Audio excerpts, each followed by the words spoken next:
Yep, I have to unmute myself. Hello and welcome to the super sale, guys. I'm glad that we got that little boo-boo out of the way first off. So, guys, today is day one of the week-long super sale. We are doing a new sale every night, so there will be different items each night of the week, Monday through Thursday, and then we will be back here live Friday with the Craft with Me, where we begin the March Botanical Journal. Finally, the much-awaited March Botanical Journal.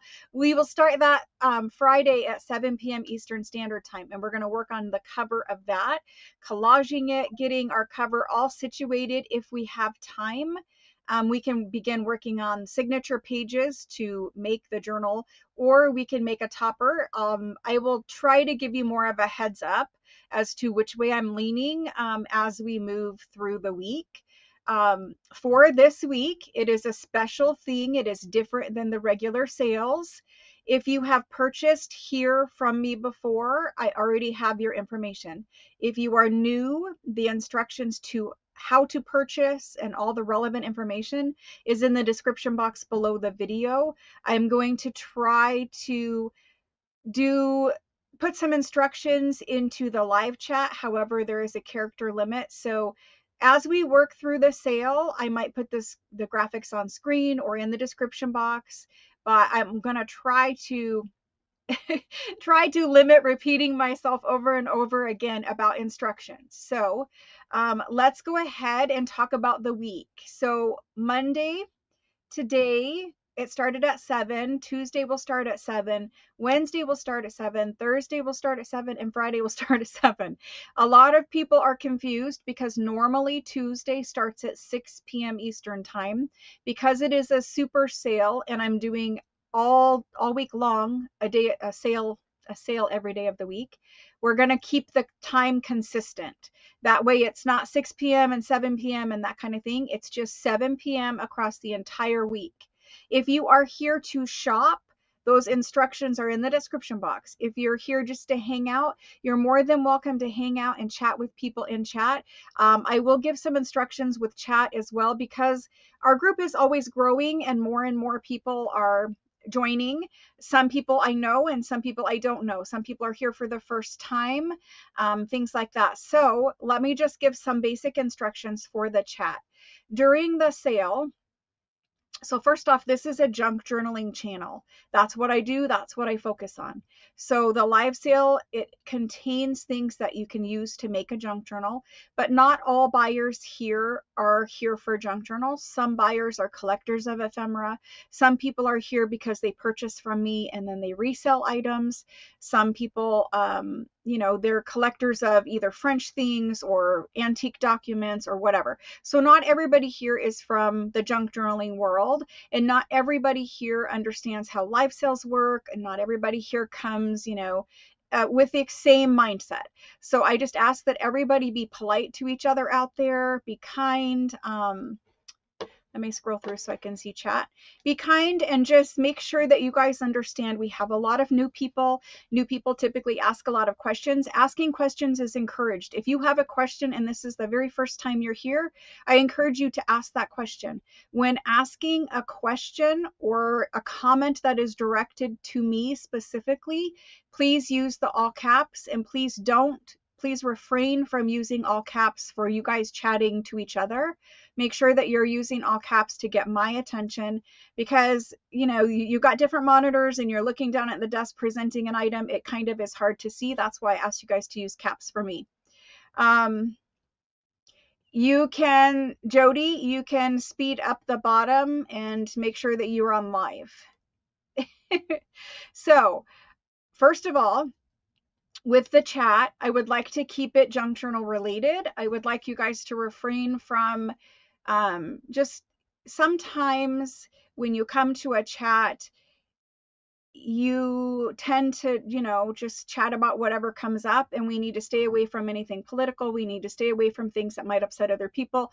We need to keep the chat very positive, very pleasant, very happy. If there's some kind of drama or something going on in your life or some sadness, I feel for you, I do, but the chat is not the place to type all of that and to put all of that.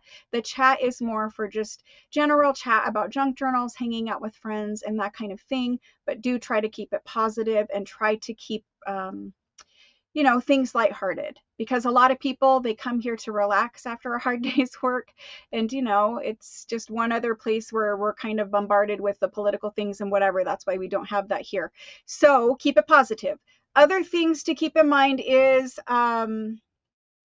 so all of the instructions of how to purchase from me are listed in the description box below the video. It is upon your responsibility to open up the description box and read that information. And it's just because I can't say it over and over and over again throughout the night as different people join. It's pinned at the description box. It's pinned actually at the top of the chat as well. So, and I see lots of you guys jumping in to help out with the questions. You guys are encouraged to jump in and help out with questions. The people who have been here a long time know the answers to these questions by heart because they've heard me say it 100 times. So I do want to say with chat though, one of the things that's happening is you guys are being asked where you live, what state you're from, what city you're from. And I will ask you guys to refrain from asking that information. I will ask you guys to refrain from responding to those kinds of questions. We are live on the whole wide world internet. Some people come here with intentions of getting personal information. Identity theft is real. So just protect your personal information. Try not to give out where you work, that kind of stuff, where you live. Keep your personal information personal, private. And let's talk about junk journals. Let's talk about, whatever we're presenting here on the table, how to use it, whatever you made today, if you crafted, if you have general crafting questions like, hey guys, what's the best glue for gluing down vellum? Type it into chat and people in chat will help you if they know the answer.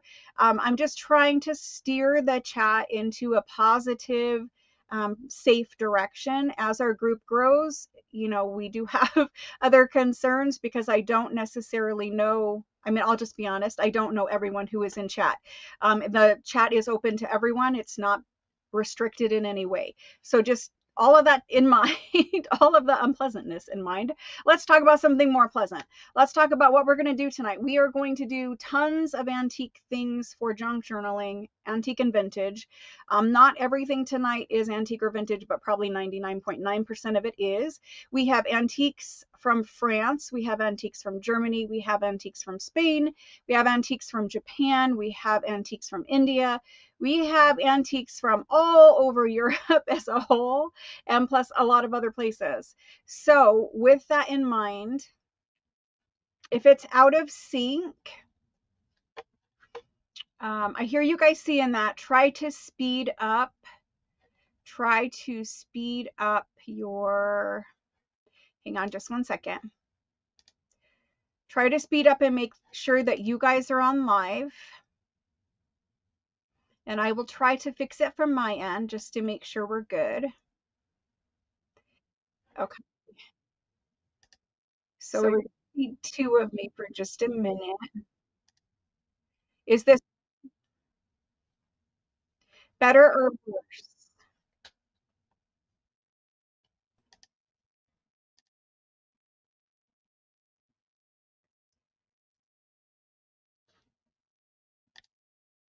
Better or worse?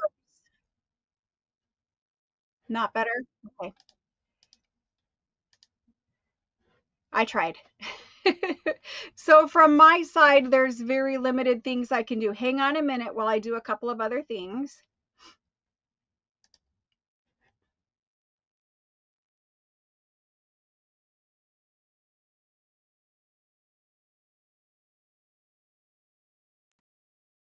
Okay, how about this?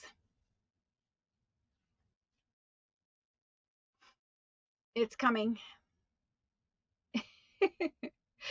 People are saying I'm fine now. People are saying better. People are saying worse.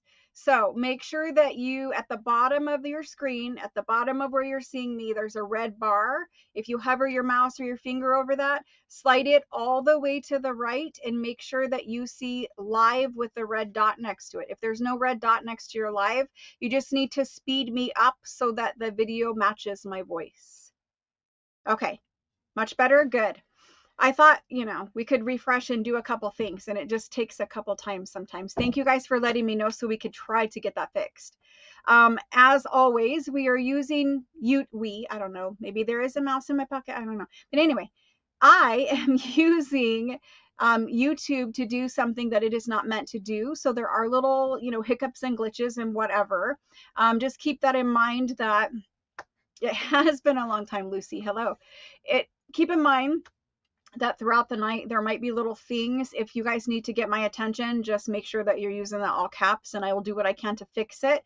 From my side, I have different monitors, but because it's all ran through the same programs, and there's 3 different computers it runs through now because I have that many different programs running, it takes a lot to do it, and sometimes there's little hiccups, but let me know if there is and I'll try to fix it. Okay, moving on from there. So everyone, if you are new, the instructions are in the description box on how to purchase. If you just hang tight for a few minutes, you're going to see how this sale works. It's very simple.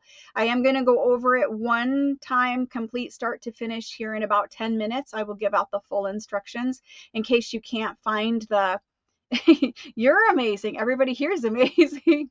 So I will give out the instructions one time verbally here in about 10 minutes. It just takes a while for YouTube to send out those notifications for subscribers who have notifications turned on. So for one thing I could mention is if you are a subscriber if you're not a subscriber, please subscribe.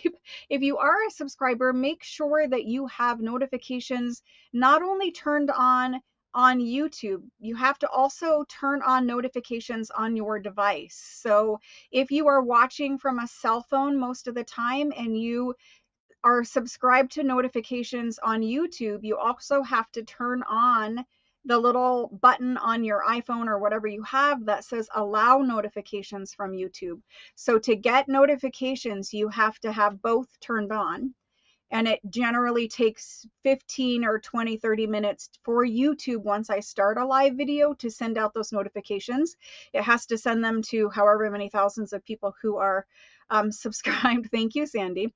Thank all of you for that. So we will talk about that tonight too. I will be answering any questions that don't get answered in live chat. Any questions like for specific things, if you want to know a tracking number, where something is, if you didn't get an invoice, all of that kind of personal business, I will leave time at the end of the live sale to answer that kind of stuff live.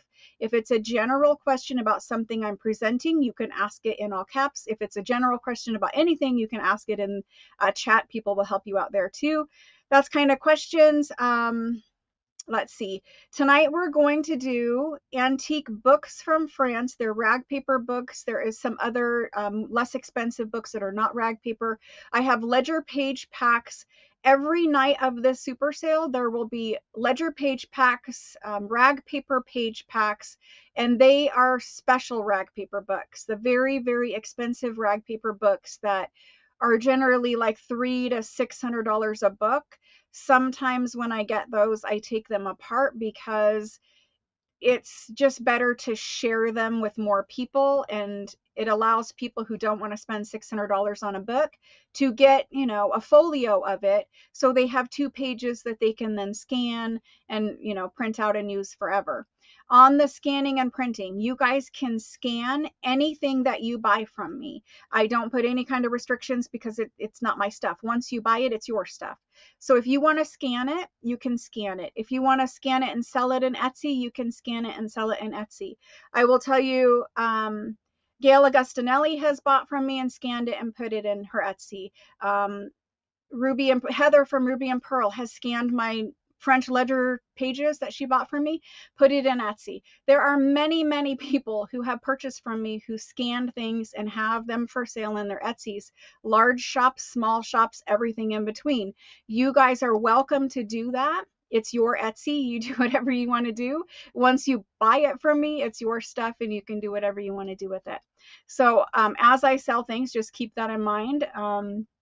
Another thing to consider is if you want to purchase, something, let's just say a book or something a little heavier, throughout this week, every single thing that you buy will be combined into one package.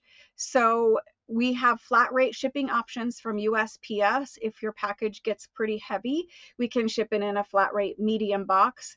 A medium flat rate box costs $17.75 currently through Pirate Ship. Sometimes it's a little higher or lower, but average is about $17.75. Everything I sell ships from the US. It ships from Arizona. So even though it's from a bunch of different countries, primarily France, it all ships from Arizona. So you guys are paying domestic shipping instead of international shipping. So that's kind of the whole shipping. I ship worldwide. Any country that you guys are in that allows the US to ship packages to your country, you guys can purchase from me. International buyers can leave a box open for forever, basically 3 months or so before I cut it off and I say we just need to ship it, because international buyers, the shipping is higher because it's going overseas. So that they can fill up a whole box, it's just better to leave that box open. They can buy every week. They can buy all through this sale. They can buy for the next few months every week if they want. And that way they get more bang for their shipping buck. Regular US buyers, your stuff will ship after this week. So Thursday's the last sale that I have planned. If we pop up and do a Saturday one, I will let you know. But at this point, it's through Thursday. Your stuff will ship all together from this one super sale, okay? From the all week long super sale. That way you're paying one shipping charge and you're getting 20 hours or whatever it is of shopping. It's 16, but roughly whatever. So that's kind of the thing. There is books, there's paper, there's lace, there's fabric samples, there's lace samples, there's metal stencils, there's paper stamps, there's rubber or ink stamps, there's, I don't know, there's anything and everything. There's all kinds of mixed media things there. It's so much stuff to list. If you see it behind me, it's for sale. If you can't see the other 5-10 shelves over here, it's for sale. If you can't see in the other room, because I know you can't, it's for sale. There's so much stuff here. I could do this sale every night for the next year and still have enough French stuff to continue to do it. I have been collecting the French stuff for a long time, so there is an awful lot to choose from. And so as we move through the sales, there's going to be different things offered every night. I have no plans of repeating something. So for those of you who are watching, if you're watching after the fact, if I am not live and you're watching this on replay, you have to be present to purchase. I don't take orders after the live sale has ended for the day. You have to buy it through live chat while I'm live. And it's just because it's too hard to take those orders and figure that stuff out in addition to the other orders that are already placed. So that's kind of how that kind of stuff works. Lots of kindas in there. So let me say hello to you all. Let's talk about 10,000 for just a minute, and then I'll go over those instructions and we will get started. So earlier this week, I don't know, maybe it was last week. I don't remember exactly when. I think it was last week because today's Monday. The subscriber count went over 10,000, which was fabulous. It was amazing. Something I didn't think was really going to happen. And it happened in the 3rd month of this year. So that's pretty fabulous, considering I started out this year at like 2,500. So it's kind of fabulous. Anyway, all of that is all due to all of you subscribing and watching those videos every day and coming here to the live sales and all of the things that we do together. So let me say a huge thank you guys for the 10,000 subscribers. Thank you. Every single one of you is the reason why I'm here doing this. You're supporting me doing this. You're encouraging me to do this. And I love sharing the things that I find. I do have friends who live in France. And so they are, because if you didn't know, I used to own an antique store. I owned and operated a physical antique store here in Arizona for 25 years. When I closed that antique store, I was quite ill after a period of being quite ill. And I sold the antique store and closed out whatever inventory I had. And I had a time in my life where I didn't have antiques or wasn't really in that antique world. And then I found junk journals. Gail Augustinelli was one of the first people, like most people in the junk journal world. Gail Augustinelli was one of the first people that I started watching. And so I kind of got into junk journals, and I loved it because I could combine antiques into something small that was lightweight, and it was something physically I could do, because at that point I had been very sick, and I didn't, I couldn't move furniture anymore. I couldn't, deal with all the knickknacks or glass or whatever it was. Like, it was just all too much. But I could do paper. I could do, antique photographs. I could do little things like that where I could play with them, and I could enjoy, the antiqueness of them. So that's kind of where I kind of started with junk journals. Was the love of antiques got transferred to junk journals. And as I was, owning the store and operating that antique store, I made a lot of friends. And some of the friends were people who lived in Arizona at one point, and they moved to France. Some of them I've met along the way, just in France. But I have friends who live in France, and they're also connected into the antique world. And so they're going to flea markets and stuff like that, shopping for what they're shopping for, because they're also in the antique business. Some of them own antique stores in France. Some of them run more like, kind of consignment. Well, they'll go out to, say, I had a friend, a male friend, who did consignment and appraisals, and he was actually out at various large estates, French chateaus, castles even. And at one point in time, there was one that was the library getting demolished, and all of these antique books were going to be thrown away or burned or whatever. And he was trying to save some and send them to the auctions there in France. And he connected with me, and I started buying books from him and having him send them over, where I could share them here with you guys. And so some of the books came from a castle at one point in time. Most of them now are from various other places, but I just had friends who are on the ground in France, and that's where I'm able to get all of this wonderful French stuff, so that I can share it with you guys. So obviously I can use it in my junk journals. I could scan it, I could preserve it, and I can share it with you guys. So that's kind of how the French stuff happens, and that's why I am able to get so much of it shipped over. Now, I will say that in France, they're well aware of what antique paper is worth. They are well aware about the collectability. They know all about junk journals there. They know all about ledgers there. So, if we would have started this process 10 or 20 years ago, we could have picked up things for basically nothing. Nowadays, they all know what it is worth, and prices, even in the last 3 or 4 years, I would say they're easily doubled and sometimes tripled the prices that we have to pay on the ground in France to get things, because so many people, I mean, if you think about antique paper, French antique paper commands some of the highest prices at auctions. And it's all over the world. People are looking for French paper.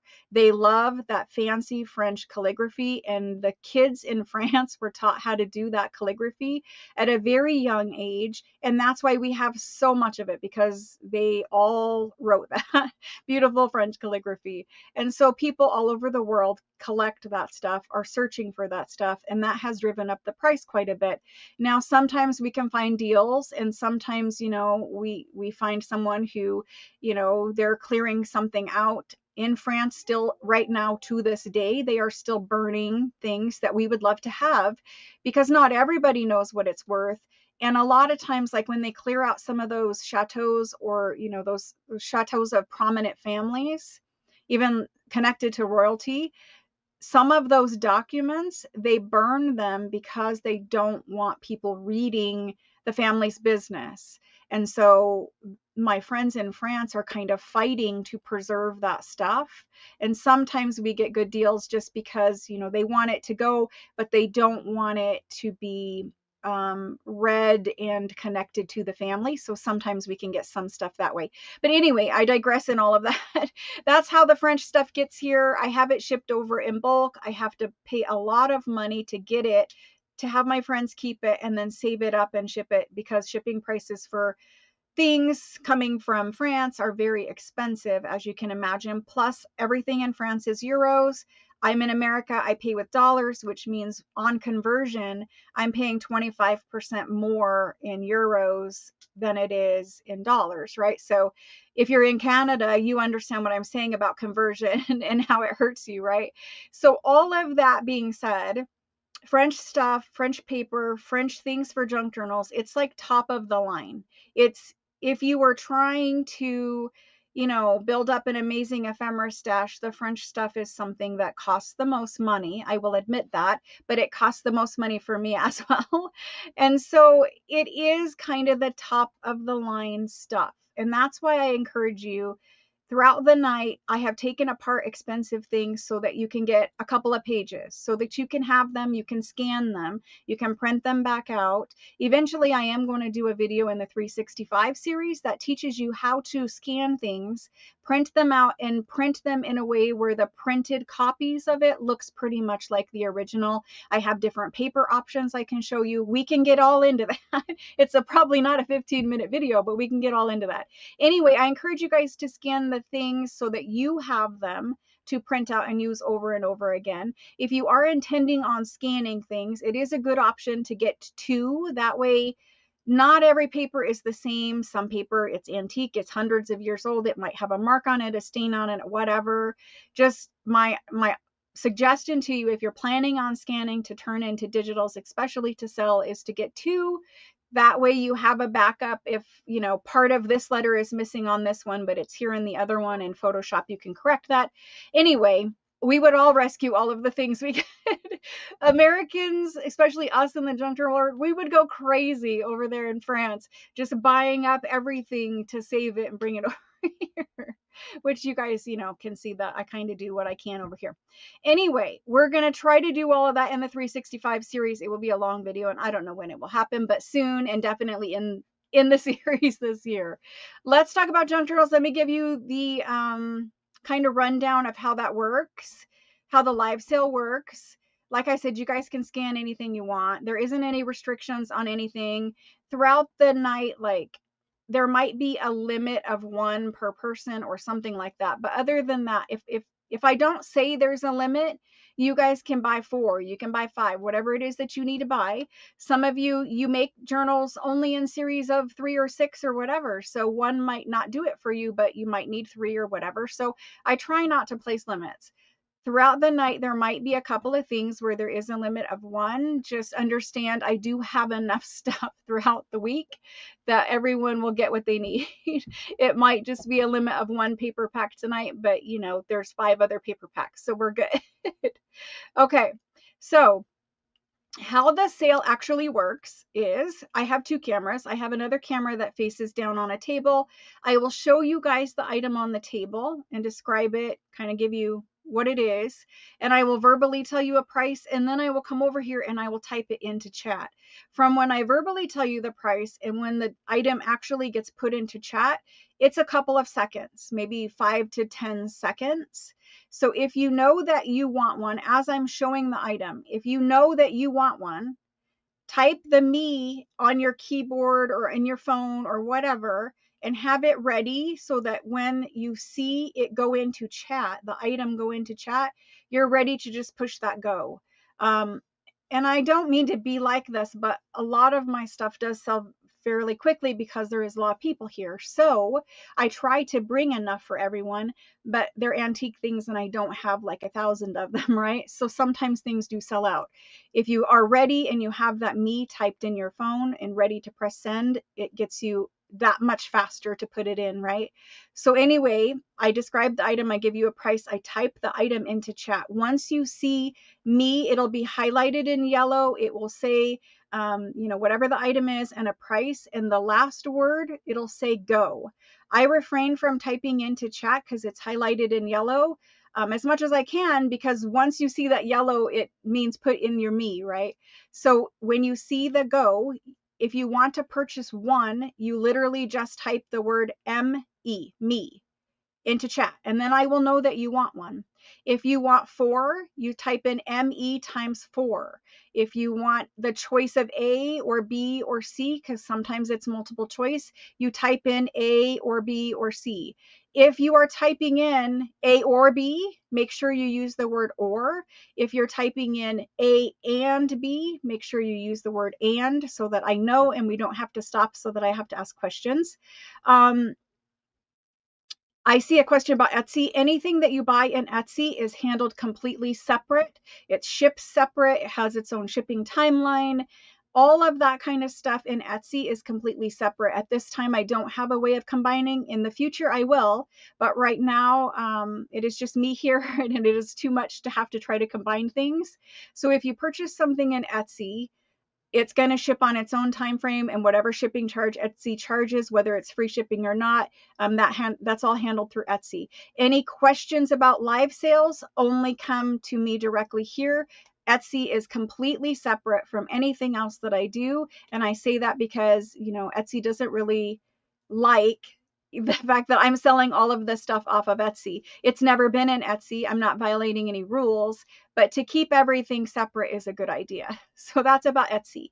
I do have lots of the things that are in Etsy available this week. So if you're thinking of buying something, you might hold off just to see if I offer it here. It might be easier that way. But after you guys see me type in the item and you type in your me, I will tell you I have 25. If I have 25, I'll say I have 25. The first 25 people in chat will get it. And so I will read out the first names of all those 25 people who will get an item. If there are more than the 25 people put in for it, the rest of the people will not be able to get it because I only had 25. Now, I might have other things throughout the night are similar, so don't get discouraged. Sometimes people have lag on internet and their internet is just slower, and it is kind of harder to get some of the things where I only have one of or two of. I do rounds throughout the night that are specifically for people who haven't gotten one yet. For instance, when I do these books, I will have a round for people who did not get a book yet, meaning all the people who have already gotten 2 or 3 books or whatever, they're not going to put in for it, and only people who are having trouble getting something will put in for it. That's kind of how I try to help with that. But again, everyone's internet speed is different, and you can only do what you can do, right? So that's kind of how that is handled. Now, after I type it in and you put your me in and we go through the list, we're going to move on to the next item. After this whole week of live sales, so everything is invoiced on one invoice. So I will not be invoicing for anything this week at all. Invoices will roll out next week. They might start coming out on the weekend, but more than likely they will come out next week. It might take me an entire week to invoice everyone. It just depends on how many people are here and how many people buy things throughout the week. Don't feel like you've been ignored or anything like that. So give me an entire week, so all of next week. If you do not get an invoice by the week after that, by the end of next week, send me another email with all of your information. So in the description box, it says if you're a new buyer, you need to send me your information in an email. My email address is in the description box. I will pop it up on the screen, and I will also pop up these instructions just so that we can go over them. So here's how it works. There's my email address. You have to send me your first name. So you email me this information. I need your first name, your last name, your full shipping address. That includes your city, your state, your zip code, and your country if you are not in the United States. And if you are using a screen name, so like a YouTube user ID that is different than your first and last name. If you're using a screen name or a fake name or whatever to protect your identity, that is totally fine. I understand. But it makes things harder for me to connect the dots after the sale. So if you're using a screen name or a name other than your original real true name where I'm going to ship your package, in the subject line of your email, please type in new buyer and your screen name so that I can find you when I go through the emails to invoice people. Invoices come to your email inbox. They come from me through Square. You don't have to sign up for an account with Square. Square is just an invoicing platform where it allows me to send an invoice to your email. Once you get the invoice, there's a pay button. You click it. It is just like buying a pizza online or anything else that you buy online. It is super simple. You don't create an account. You don't download any apps. You literally just click the pay button, enter your stuff, and you've paid it and it's done. As soon as you get your invoice, you will also have a tracking number in a separate email. The tracking numbers are sent either a few seconds before your invoice or a few seconds after your invoice. Tracking numbers are your actual real tracking number.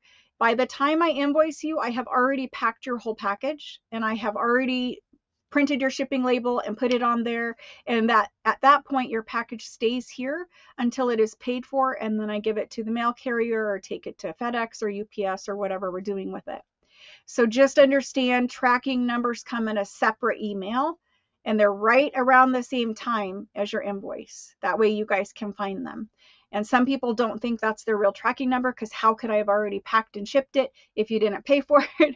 It's just easier for me to pack it and invoice it at the same time. And so that's why that happens that way.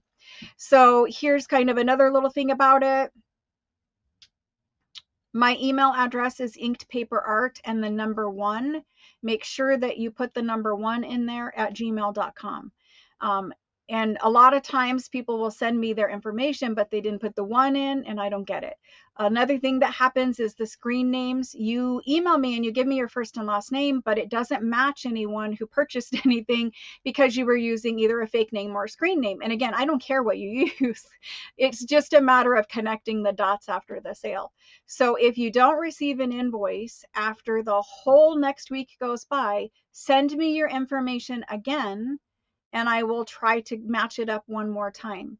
After that, if I cannot connect the dots with new buyers with stuff, I will call your name out and just say, hey, I didn't get your information. And at that point, that's your last warning. If I don't get an email from you and if I don't get your information, then your stuff just gets resold and that screen name gets banned. And I don't have any other way of doing it other than that. So that's kind of how everything works. I think we went over everything. Hopefully I didn't forget to say anything, but it is in the description box below the video. So if you guys have questions, try to look at that description box and read through that. And then if you still have a question, you can ask here, and either someone will help you or I will help you. If you have a question for me specifically, type it in all caps. If it is a personal question about business we have already ongoing together, save it for the end of the live sale, and I will leave time to answer those questions if there are any. At this point, everybody's stuff has been shipped for a long time. Everybody has been invoiced. There is nothing remaining here because I cleared the decks before we started this week. Other than if you are an international buyer, then you do have an open package because you're international. The order. So they're bringing up something in chat because this is kind of important too. So in order to do a live sale like this, and I promise we are getting started, in order to do a live sale like this, I have to run multiple streaming softwares and protection things and all that kind of stuff. So whenever you guys are typing in your comments, your me's to claim things in YouTube, it's always going to show you guys higher up in the list than it's going to actually be when it comes through the software. The job of the software, one of them is to timestamp the comments and put them in the correct order. And it's very accurate. That's not to say it's infallible, but it is very accurate. So when I read off the list of names, I'm reading them in the accurate order about how they came in. You're going to see a different order on your device. Every single person out there sees a different order because your phone is different than Michelle's phone, and Michelle's phone is different than my streaming software.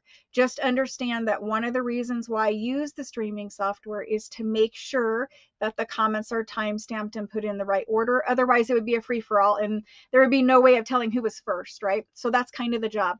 The other thing is, if you want a proxy bidder, if you want somebody to proxy buy something for you. So what proxy buying is if you are having trouble getting something, you have slower internet, no fault of your own, but you just have slower internet and you're having a hard time getting something. You can ask someone, I would like a proxy bidder. Can anyone proxy buy this for me? If you ask for a proxy buyer and they do it for you, you are getting the item and you are paying for the item and you're getting invoiced for the item. So don't ask for a proxy if you are not certain you want the item, because once you claim it, it's yours. but you can ask for a proxy buyer, and probably everyone in chat will buy you one. We'll put in their name and say proxy, say Sandy wants a proxy buyer. Sandy asks, hey, can anybody proxy for me this round? 10 people will proxy for Sandy, and Sandy will get the item because everyone is trying to claim it for her. At the end of the night, even though Sandy didn't put her me, she asked for a proxy, she will still get invoiced and get shipped the item. Does that make sense to everybody? I know we have an awful lot of new people. Let me say hello and welcome, and thank you for joining for all the new people. Hello and welcome for all of the regulars who have supported me for a very long time. I do have something coming for those of you who have been supporting me for a very long time, and I also have something coming for those of you who are new. So stay tuned. And again, for the 10,000 subscriber, we will do a very special live stream and a very special giveaway for that. It won't be this week, obviously, but maybe next week we can fit that in the schedule. But definitely doing something special, doing a very special giveaway for that. Again, thank you guys for that. And with that, I think we're good to start this live sale. Even though I try to shorten it, we will have an intro video eventually that has it all. I just didn't want to do that with the SALE-A-THON, but we will. We will also have a moderator eventually. Again, I didn't want to throw her in the deep end with a live SALE-A-THON. That's asking an awful lot for people. So anyway, let's get this party started. I'm going to switch the cameras, and we're going to do this. So that's what we got first up tonight. And I know there's an awful lot of them. Hello, DJ. Hello, hello. Welcome. I just happened to see somebody saying hither and yon. So hello. Hello, hello. Let's get this party started. We have up first a whole big bunch of books. We're going to do some books. We're going to switch off and do some paper and some other things, and then we might come back to books. It just depends. We're going to do these quicker tonight just to move through them. I'm going to give you an overview of what they look like. They are going to be sold random, so we're not going to be choosing an individual book. But if you look at all of these ones on my desk are about the same thickness, about the same beautiful spine, and I will show you several of them just to give you an idea. These books, I believe all of them are from the 1700s. I will verify before I ship you one, but all of these ones on this desk should be 1700s. And so you can see they all have beautiful spines. I'll show you a couple in front of me. I'll show you this one and I'll show you this one. We might find a 1600s in here. Not exactly positive yet. Hang on just one second. I see I forgot to turn a light on. That might help in that corner. Okay, so these are all leather cover books, full leather, meaning they have a leather front cover, a leather spine, and a leather back cover. These are 1700s. They do have wear. Sometimes the spines are cracked. Most of these you can see are very, very good, especially considering they're hundreds of years old. These all have little hubs. I don't know if you can see little hubs on the spines. They all have gold detail. These ones have flowers. Most of what I see has a flower of some sort or a little fleur-de-lis on it. Here's some with tulips. So you can see they're all beautiful spines, beautiful books. Some of them have the book block where it has been dyed red. Some of them have a marbled book block like this. So that just means the book block was dipped in marble paper all the way around, and some of them have been dyed red. Nothing is different on the pages, but the book block itself has some decoration. So that's about the same, the same for all of these books. There's a couple marble and most are red, a couple little speckle and other ones, but they're all different topics. Most of them will have some type of very old, gorgeous marbled paper on the inside. Not all of them. Again, they are different, but I'm going to give you an overview of what's here. These ones are 1700s, so this one is 1765. And these are rag paper books, every single one of them. They're, differing thicknesses, but most of them are around 400 or 500 pages of rag paper. Some have very fancy decoration on the pages, some do not. But again, all of them are this gorgeous rag paper that you're going to love. These are good for putting in your signatures. It's nice to have a different size of pages where they're not all the same. You guys have seen me use rag paper for many, many projects. And here's a different book. And here's the open inside of that one. This one is printed in 1783. Some of them are history, some of them are religious based. This one has a little watermark on it. Some of them do, some of them don't. That's that one. And I'll show you one of these ones over here. That's the one with like a little tulip on it. That's the marbled. There's the inside. 1788. Little decoration. Most of these will have a silk bookmark. I don't know, I just flipped by it, but it was a little silk bookmark in them. Those are kind of fun. This one does have a little decoration. A lot of them will be very similar to this one because there's a lot from that series here. There's a different series. I will measure these just so you know, and then we're going to get started. This one is 1764 or 69, sorry. I'm gone for 3 weeks and I can't do it anymore. But beautiful pages. This is the rag paper that I love. It's thick, it's nice, it's hand laid. I have a little trick that I wanted to show you guys. So let's just start it right off the bat. If you take your, my phone decides to work. If you take your phone and slide your phone underneath of a page, any old antique page that we're going to do today, you should be able to see. It's kind of burning it out for you guys on camera. You guys should be able to see the paper quality. Let me lift it up a little bit. I don't know if you guys can see it on camera. Oops, sorry. Trying not to blind you, but it's just not working out. So you guys should be able to see paper quality. It's just a little too hot here and I can't do it because I can't get far enough away with all these books on the table. But anyway, there's laid paper lines. You can kind of see it on the edge of the paper. Laid paper lines, you should be able to kind of see some texture there. Okay, I'll try it again later. But anyway, there is beautiful hand-laid rag paper in these books, and it has a texture to it. And that's why I love rag paper so much.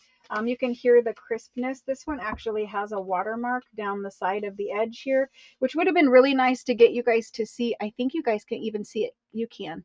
There's a watermark right down the side edge here. So these papers are unique and different, and these books are from the 1700s, making them several hundred years old, and they are super fun to put in junk journals. The size range is 6 1/4 by 3 3/4. So this is about a medium size book. I have some smaller and some larger. Most books I get out of France are about this size. I think that's just what they were doing at the time.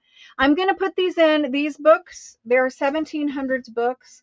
We are going to do them for $50 per book. They're all about the same thickness, an inch or slightly more, 1 1/4. Some are just slightly thicker. It just depends, but all of them are similar condition.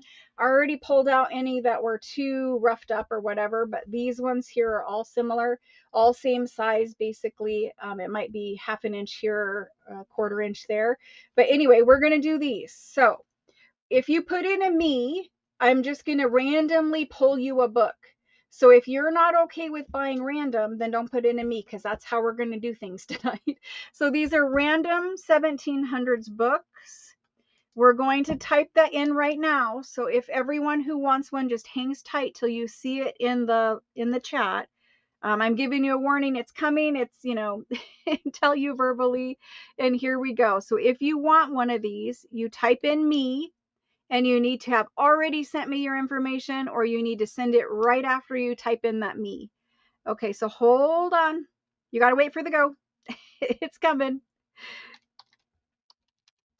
1700s antique French rag paper book. They are $50 each. And here is the go. So as soon as you guys see that go, type it in. And I am going to, I'm gonna sticky these. Actually, I'm not. I'm gonna make a list. I'm gonna make a list. Okay, so I'm gonna start up here at the top.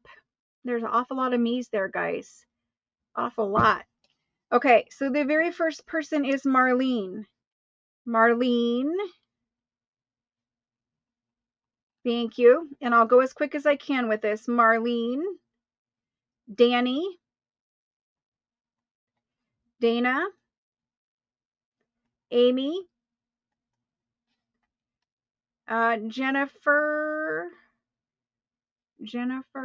So far, I think the only person who is new is Jennifer. Jennifer S. I got to write down her whole name because she's new. Okay. And then after that, we have Lori and Karen. I think, Karen, you might be new. And Cheryl. I'm writing down your full name. I'm just not saying it for your privacy. And then Joyce. Hello, Joyce. It's been a while. Hello and welcome. And Diana. And Tara. And Wendy. And Donna. Donna, remind me the first initial of your last name, please. And Lee. And Bluebird.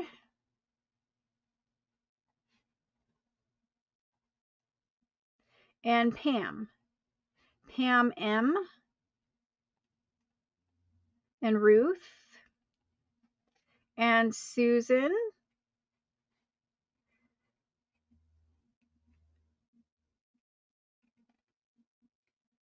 Susan, I believe you're new to me, Susan. Thank you. And Sandy. Sandy R. Anne. And I'm going to keep going a little bit longer. Lori. Lori, I believe you are new to me also. And Lori would like 4 if I have them. And then we had Ann A, and now we have Ann S. And Lena. Lena, I think you are new to me also. Pam B. Kathy R. And I can probably do a couple more, but we're getting down there. And Karen SH, and Claudia, and Lisa D, Deborah K, Tracy. I'm gonna go raid my own bookshelf for you guys. Tracy H. I do have more in the storage tote, so I'll pull some. And then we have Pam J. I'm gonna write a few more names. So Bonnie. Now, if you do not see this on your invoice, then you will know that I did not get it. I'm going to count what's on the desk, and I will let you guys know more accurately here in just a minute. But Shauna H, I see you. Goodness, I see Vintage Baby. I have lots more books, so if we don't get it this round, we'll get it one of the next ones. Karen J. Karen, I think you're new to me also, Karen J. Marlene, I did get you. And Sandra A. I'm just going to fill up this paper and we're going to call that good. Marcella T. And Cindy C. And Summer. Okay, I've got 2 spots left. Ricky. Ricky, and she's asking for the water damage. Ricky, I can definitely find you one if you want a grungy. And hello and welcome, Ricky. And then Jane H, you are the last person on this list. Now, if I find more on my own bookshelf, because I know there is a bunch of 1700 out there, I will come back and fill up the rest of these people on this list as best as I can. But I have 2, 4, 6, 8, 10, 12, 14, 16, 18, 20, 22, 24, 26, 28, 29. I have 29 here in front of me, so we probably can fill out a few more, but I'm going to leave it as it is right now. We will come back to books here in just a little, well, we'll come back to 1700s book here in just a minute. But for now, let me stack these over here and I will show you guys the next round of books. So if you heard your name, you will get a book. If you didn't hear your name, it's because you are underneath all of these other people after the comments are time stamped. I do have more books. I'm sorry for my arms and stuff in front of the camera, but I got a short amount of table space tonight. So if you didn't hear your name, hang tight. I have more books. I have more 1700s, but not exactly like this. They're different. So next we're going to go to these guys. These guys are all from the same series. And I don't honestly know if these are 18 or 17. We'll find out together. This guy's missing his spine. He might be here somewhere, but he's missing his spine. Some are upside down. But this is a large series of books. And I just want you guys to see all so that you can see condition and whatever. So these guys, these are a little different. I'm trying to get them in camera. Anyway, a little different. These are smaller. So this is the one we just did. And these ones are a little smaller in size. Now for putting pages in junk journals, it is nice to have that stair step effect. So for instance, we have larger books coming a little bit later, and it is nice to do that stair step of page sizes, going in to the journal in the beginning, going in the center of the journal, going out at the end. You can do it any number of ways, but it is nice to have different sizes. So we're going to do these little guys. They measure 6 inches by 3.5. 6 by 3.5. So just a little bit smaller. They have kind of like a, it's supposed to look like leather, but it is not leather. It's almost like a paste paper cover. If you guys see it's like faux leather, but it is not leather. And they do have leather spines, but their spines are very dry. So if you want to preserve your book and you don't want to take it apart, you might put some leather conditioner on the leather covers of your books and your spines. If you are taking them apart for pages, most of the time these spines do come off intact and you can use them for bookmarks. If you don't want to do that and don't care about it, you know, you just throw your spine away or whatever. It's not really that big of a deal. These little guys, let's see, they're from 1700, 1793. They do not have marble paper, at least this one doesn't. They're printed in Paris, which is nice, and they are rag paper, and they're very lovely rag paper. It's a nice thick rag paper like the other ones we just had. Beautiful little books, and I'm assuming, you know, they're probably different authors or something. I haven't really looked at them, but different little books. Great little rag paper pages. So these guys, because they're smaller and they're a little bit different, you know, it's faux leather versus real leather. I'm sure they were less expensive to buy than the first round that we just had. So we'll do a little price discount on them because they're smaller. Smaller doesn't always mean cheaper. Sometimes it means more expensive, but in this case, we're going to do a price discount. And so you can see there is a size range.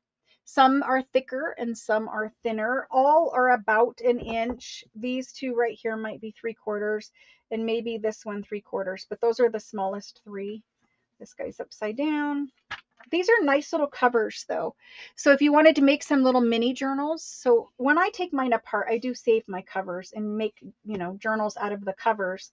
But if you know, aren't into that, these can also be toppers. So you could just take your book boards off and make them into journal toppers. But all of these books are pretty much the same. So we're going to do them. All right. So I have 2, 4, 6, 8, 10, 12, 14, 16, 18, 20, 22, 24. For these ones, I only have the 24. The other ones, I knew I had more 1700s. So we're just going to do 24 of these. And these guys, I'm going to do them for $38. And so hold on, don't put in your Mies yet. 38. And we're going to do 24.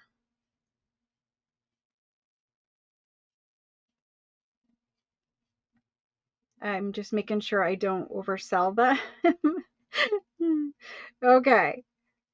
So here we go. I'm typing it in right now. We're just going to do 1700s. If I can type 1700s rag paper French book. And they are $38. They're going in right now. And I'm going to scroll to the bottom. Remember that the order you see things is not the order when they're time stamped. And if anyone has any questions about how to purchase, all of that information is in the description box below the video, or sometimes on a different device it's above the video, but it's in the description box. Okay. Or you can rewind, and I did give it verbally too. Okay, so here's the list for this one. The first person in is Jane S. Jane S. The auctions, yeah, sometimes. Linda R. Joyce B. Wendy A. Next is Claire N. Diana B. Jenny D. Lena, and she's asking for 2. Melissa and Deborah K. and Coventry. And so, you know who you are, so. And Shauna. And this person is new. Tor.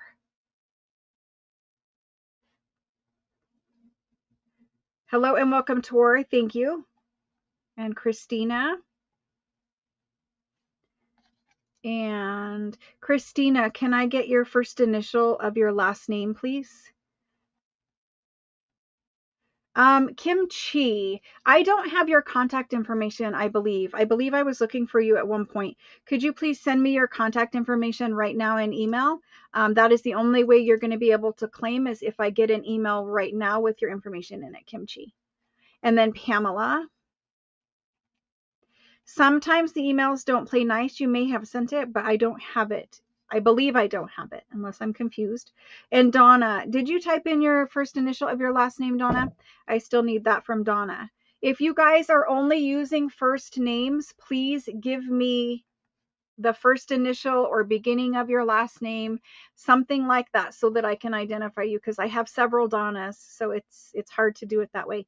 Okay, and Donna, I think you have bought, and I should know it, but at this time it's leaving my brain. And Cheryl. And after Cheryl M, we've got Donna again, making sure she's got one.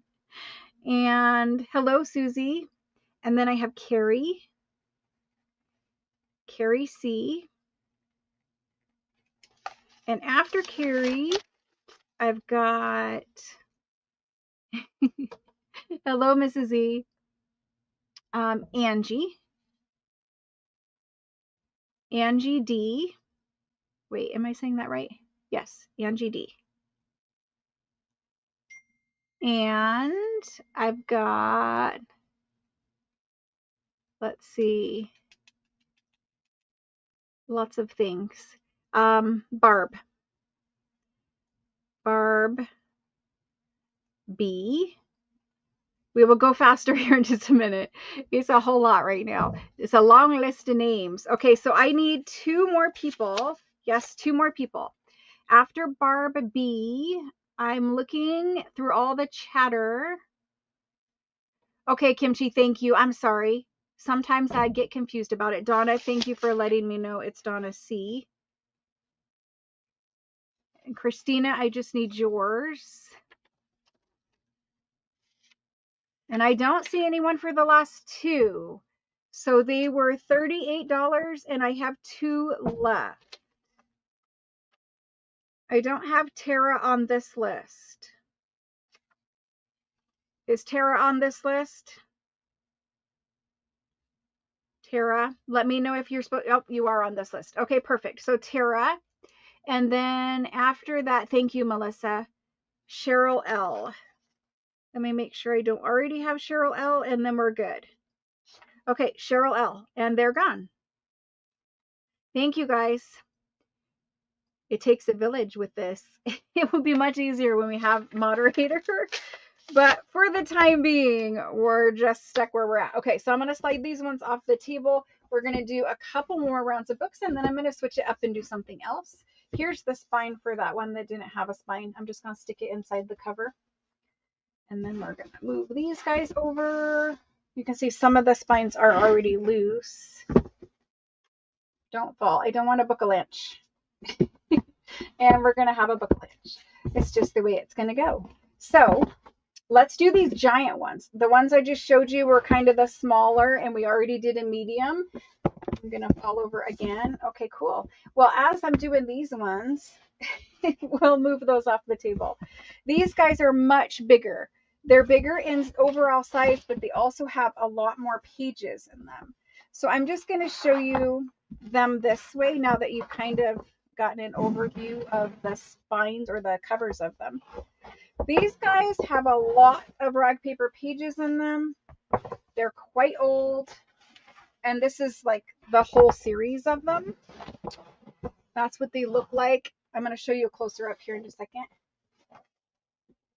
I got to get those out of the way. Okay, so for books, they're nice marble covers.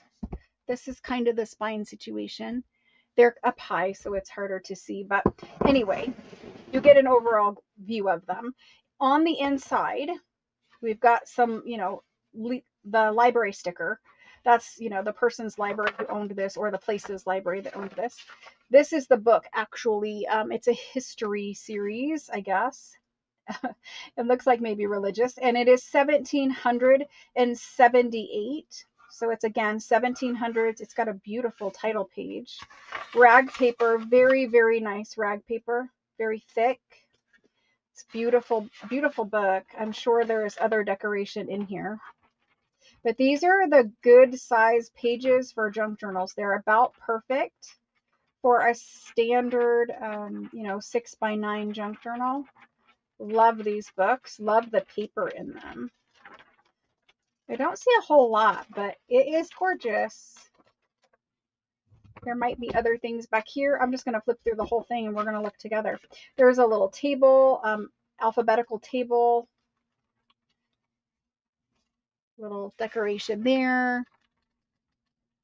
Very nice rag paper. Oop, there was a decoration back there, but I skipped it. Right there. Just a little guy, but they're beautiful. So a whole big bunch of rag paper, and it's really nice thick rag paper. The size on these, they're wider spines too. So if you want to make a multiple signature journal, this cover would be great. The pages are 8 1/4 by just about this. The cover is about 5 1/8, but the pages will be 5 by about 8. So 5 by 8 roughly rag paper pages. But look at these spines. Like, you're getting a whole big bunch of paper here. Like, you're getting a whole big bunch of paper. So for page count, just to put it into perspective, it's into 684 pages right here. And you got a couple more, but 700 roughly. And I have 11 of these. So for these guys, it's the first 11 people. If you want one of these, you're going to need to be first 11. If you want a proxy, ask for a proxy. Because these are the larger size books, not only in size, but in page count and still from the 1700s, they are $85. But you're getting like 700 pages and they're a good size. and good thick rag paper. So anyway, we're doing these for $85.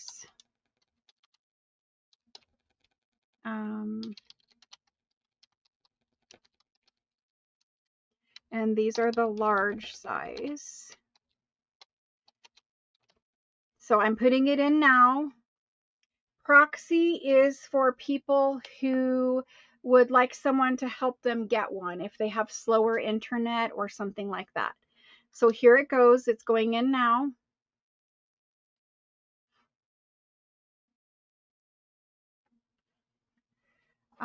Hold on just a second.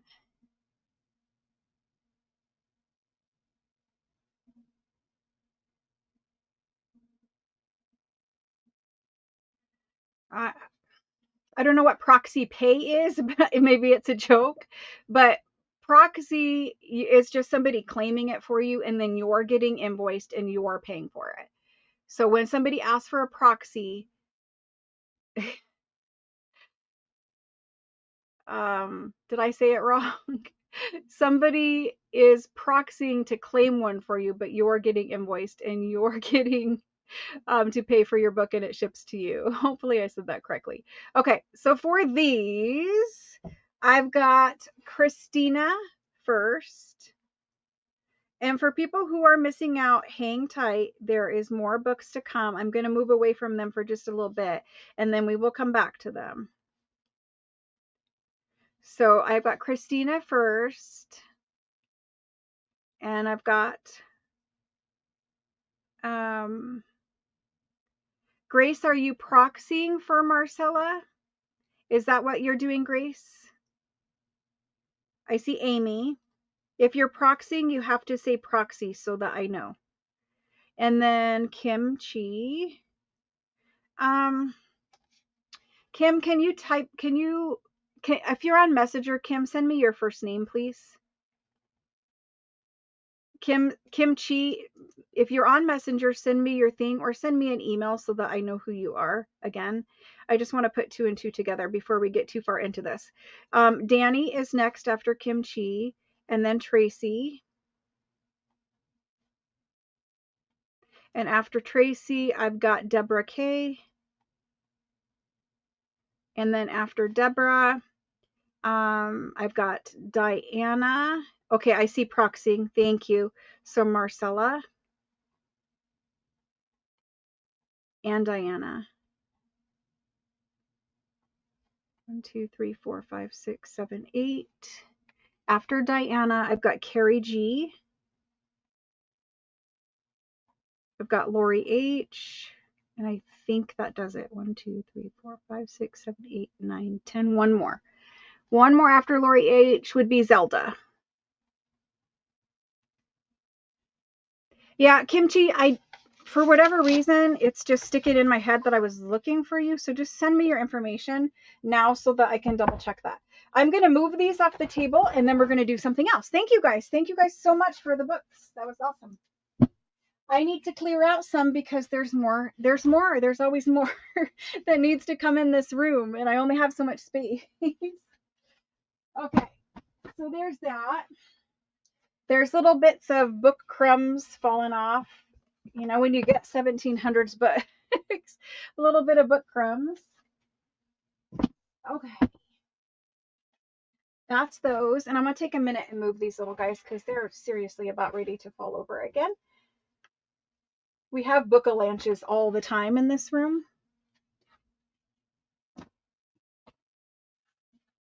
We have paper avalanches and book avalanches, which are called book avalanches. Okay.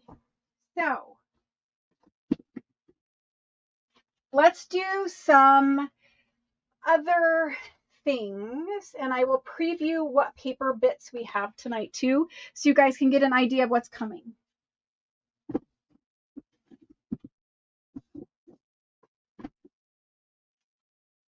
So, how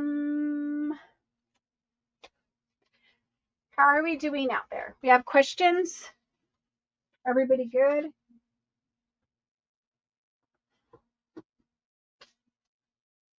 Okay, I have part of a desk. I have part of a desk. Move some book crumbs off. Let's see. It's a joke. Thank you. Thank you. I just wanted to make sure everybody understood how that works. You never know what all happens there. Thank you guys. Thank you, Coventry, for the thumbs up. I appreciate that. Yep, you're good. You're good. Okay, good. So after doing books, I need a baby wipe for my hand. I'm like, you know how Tim Holtz is like, I can't do the glitter and the whatever. I can't either. The little bits, I can't do the little bits. The little bits drive me crazy. I'm not quite as bad. Like I don't have a Swiffer in here, although there is one in the other room that I do wish I would have brought in. But anyway, I'm going to preview some things and we're going to do some paper bits and we'll come back to books here in just a little bit. I know more people didn't get a book than probably did get a book. But we have more. We'll bring them. Okay, so let me get my chair out of the way too, because I'm kind of like tripping over myself over here. Okay. Oh my gosh. Thank you, Rebecca. Thank you for reminding me. There is more books. Trust me, there is. But I don't want, like, first of all, I have to move them off the desk to bring more on. And I don't want people who don't want books to get bored. So let's do something else. Let's do these guys. Let's do these. So I have some pretties for you guys.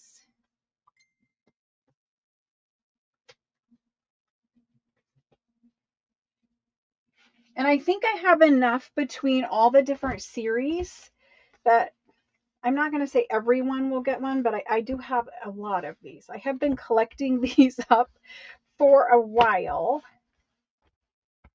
Some of you guys know what these are. Other people are probably very confused, but we have these. Okay.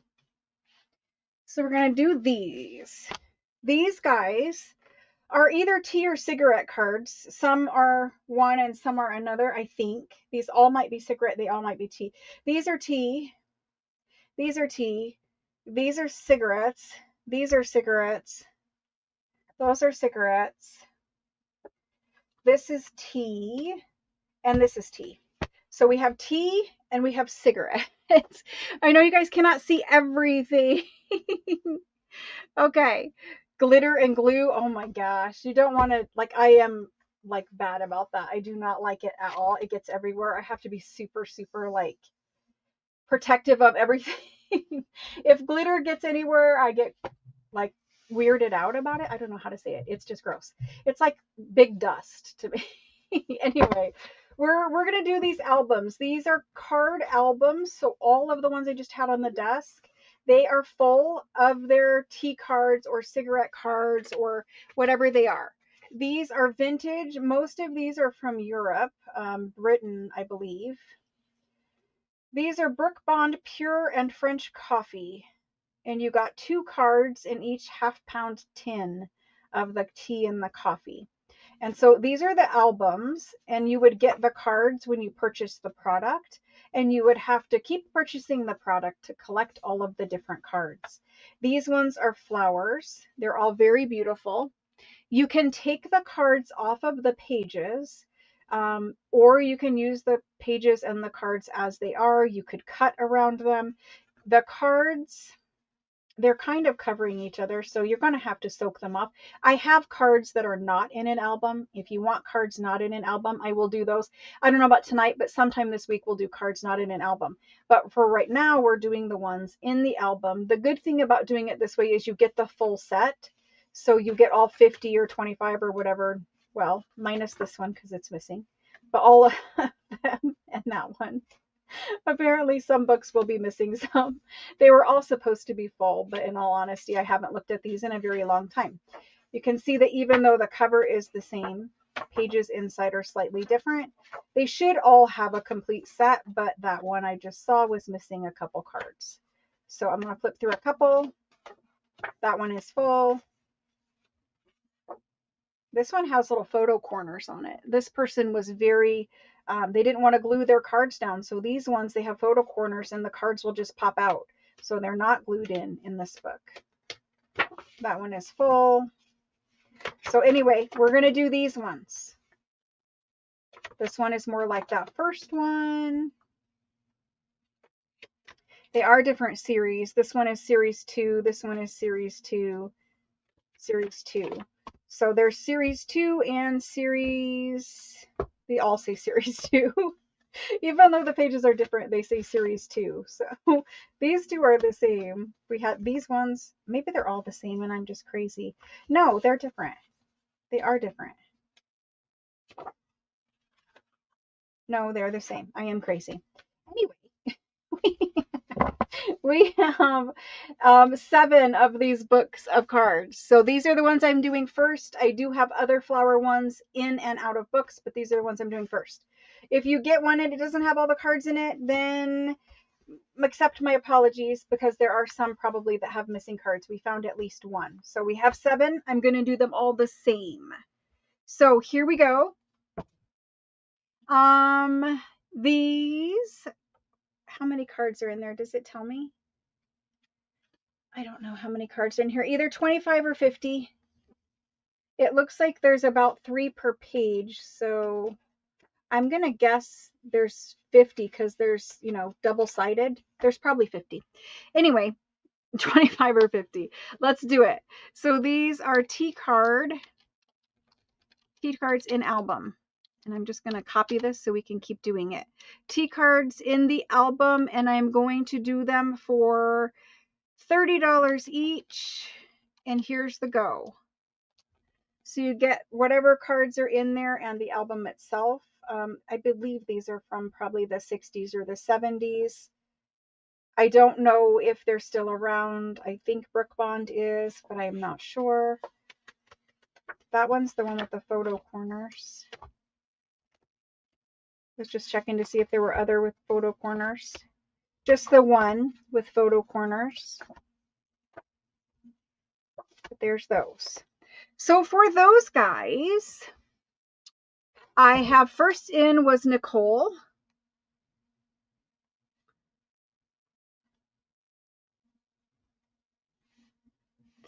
Nicole S. Thank you. And I have Melissa. Thank you. And Christine.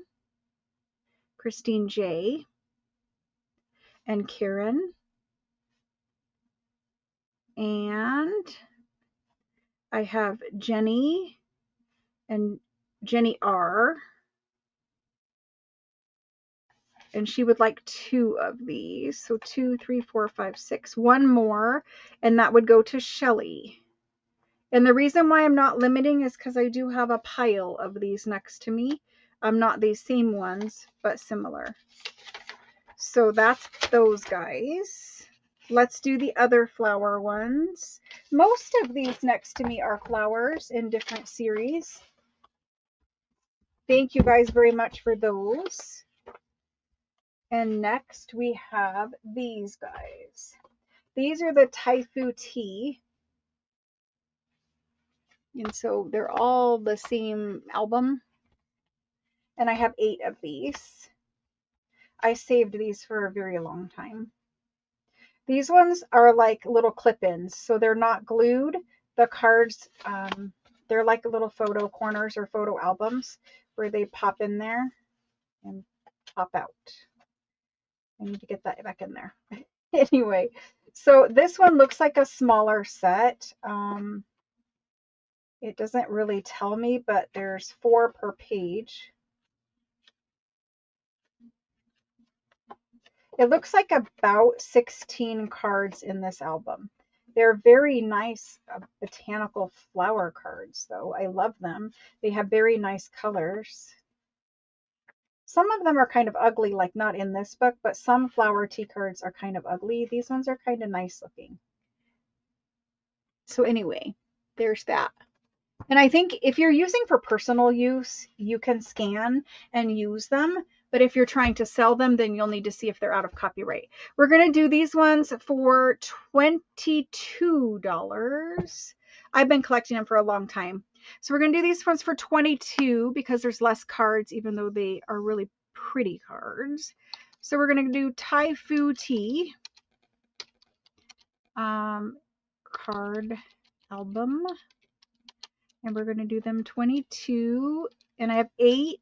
So the first 8 people for this one. Let's see.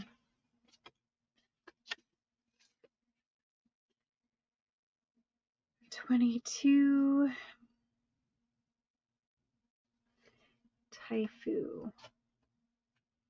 All right, so first person for this one is,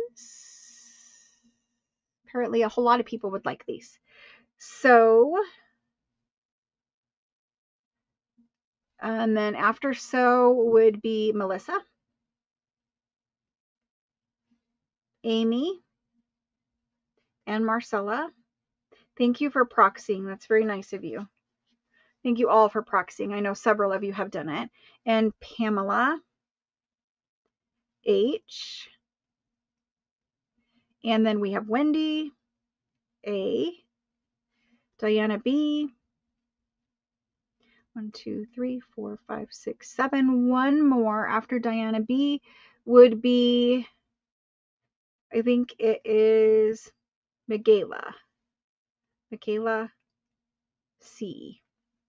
And let me write down that user ID. Hello and welcome, Michaela. Hopefully I'm saying that right. That's those ones. Okay. After that, we've got the next one is, I got a couple more series here. These ones are flowers, and there's a second series and there's a first series. So all of these are seconds and all of these are firsts. Okay, so let's do the first series first. I want you guys to see the covers because there's various, aging and whatever. I have 5 of these. This one has a little D15 written on the cover. These ones are older, I believe. This one's got a little math done on it. The price was 1 penny. Super cute. And that's the album for this one. These cards are also pretty.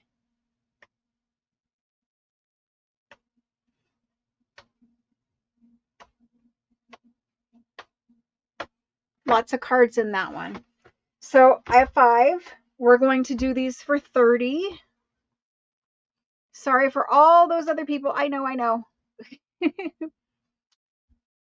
It's okay. On your device, some people might be going before the go, but they're trying to maybe time it because they never know when it's actually going to hit. And sometimes it might show them above the go on your device, but when it's time stamped, it might be after the go on mine. So just understand, if you think you're before the go, you can put it in again, but try as hard as you can to refrain from putting it in multiple times because it does kind of clog everything up there. Okay, so let's do these ones. These ones are 30. And these ones are cigarette cards. Not that it really matters, but the back of them. So we're going to call them Wildflowers. Series 1, $30. And you guys know there's cards in there. And there's the go. Series 1, 30. And I do have lots of other cards that are not in albums, so don't stress out if you're not getting them. Hang tight. We've got Jodine. Hello, Jodine, and welcome. Jodine. And after Jodine, I've got Susan. And then Sherry M. And Tracy. And one more, Tracy and Cheryl. Thank you guys. Okay, series 2 coming up. Now, if you've already gotten series 1, you can bid on series 2. Series 2 is open to people who either just got series 1 or haven't gotten any at all. If you haven't gotten any T card books yet, you can bid for these. If you already got series 1, you can also bid for these just because you might want both series, right? So there's 5 of these also. You can see some aging, some not aging. It just depended. This one has D16 on it for whatever reason. So we'll just pick up one and look at them. It's basically the same, but the cards are going to be different because they're a different series. I like these little pages. I think they would be cute, and I'm hoping we can scan, but I don't know. Maybe you could scan and alter some way or something.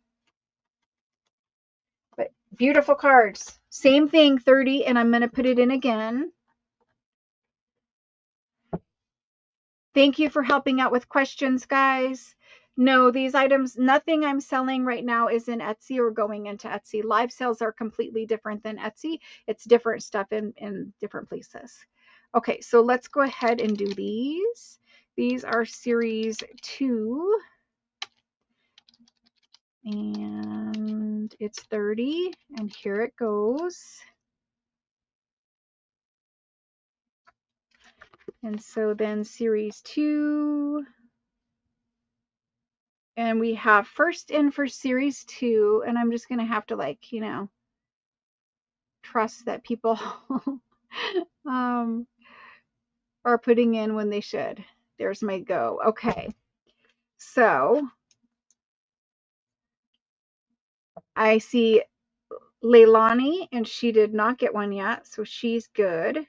Leilani, thank you. Leanne, and she's being proxied by Melissa. Thank you, Melissa. And then Leanne, I think I have your information. Helen,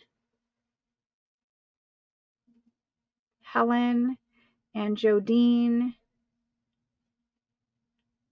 and Amy. Okay, so that was the 5 of those. I still have a couple more.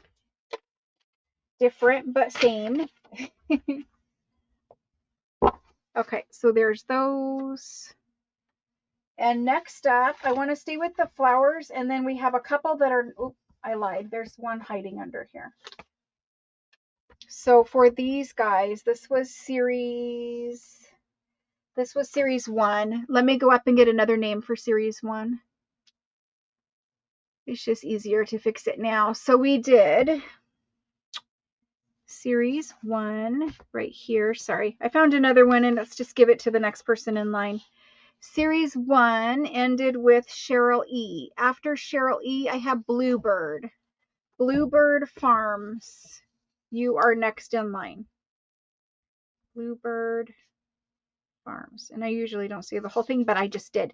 Thank you. Thank you. Thank you. There's that. We're all good there.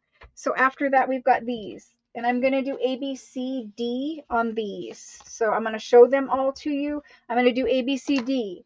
So when I do A, B, C, D, you guys have to type in which one you want. And remember, if you're trying to claim all or 2 or whatever, make sure that you tell me, you know, and or whatever I need to know there. Where's my B? B is hiding. Did we have B hide last time? Like, what has happened to my letters? I seriously don't know anymore. Anyway, I will make us a B. It's hiding somewhere. Our B is going to be this sticky note right here, because we're going to need these all through the night. So A, B, C, D. I'll show you what they are. This is a wildflower tea card book for A. Wildflower tea card. They're landscape and portrait mode. That's kind of nice to have the option. I love the pages too. Very nice botanical illustrations. Keep skipping this middle page here. Very nice. So there's that one. And I only have one of this one. I love this one. So there's one. B is next, and it's actually animals of the countryside. So you've got some little field mice or something here climbing in some wheat. And so there's your animals of the countryside. If you're an animal lover, or you're doing like field note or forest, even a farm for some of these. There's bunnies, lots of bunnies and little critters. Nothing is gross or anything like that. Like, they're cute. Squirrels, there's your deers. Okay, well, I don't like snakes, so I'll say that's gross, but the rest of them I'm okay with. Ew, no. Can't do the snakes. The frogs. So that's animals of the countryside for B. Butterflies, there's only one butterfly book. I do not have any more butterfly books. They're like harder to find. Everybody loves butterflies, right? So there's butterflies, and it's just page after page of beautiful butterfly pages and cards. And it does teach you about the animals or flowers that, you know, that's the point of these books, is it had the relevant information. So mostly kids collected them, probably. I don't know. Maybe everybody did. This one says it's Kingston, and it says Wildflower Series 3. Maybe it was just like a blank album and you could put whatever in it.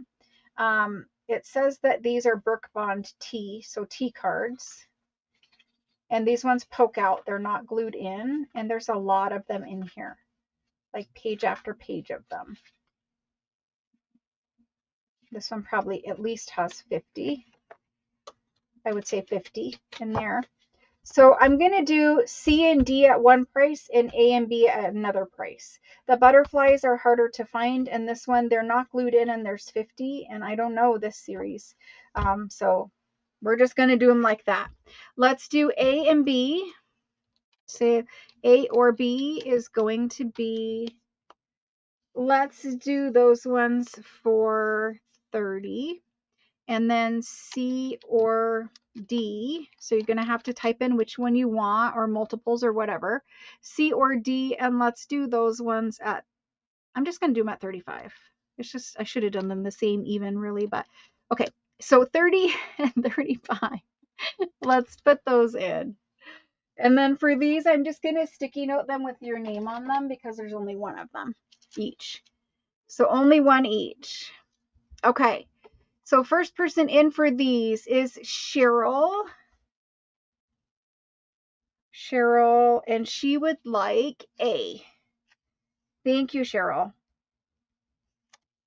So A is gone. And then for the next person is Deborah, and she's claiming B. And there's that. Thank you, Deborah. And then after Deborah, we've got Lisa, and she will take the C.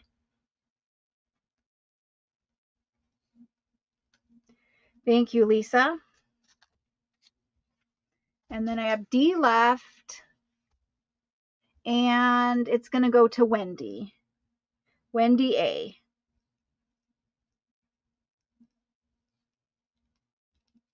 Okay. And that was all of the albums, as far as I know at this time. There is a bin of tea cards, so let me move these off the table, and I will pull out some packs of tea cards that we can look at.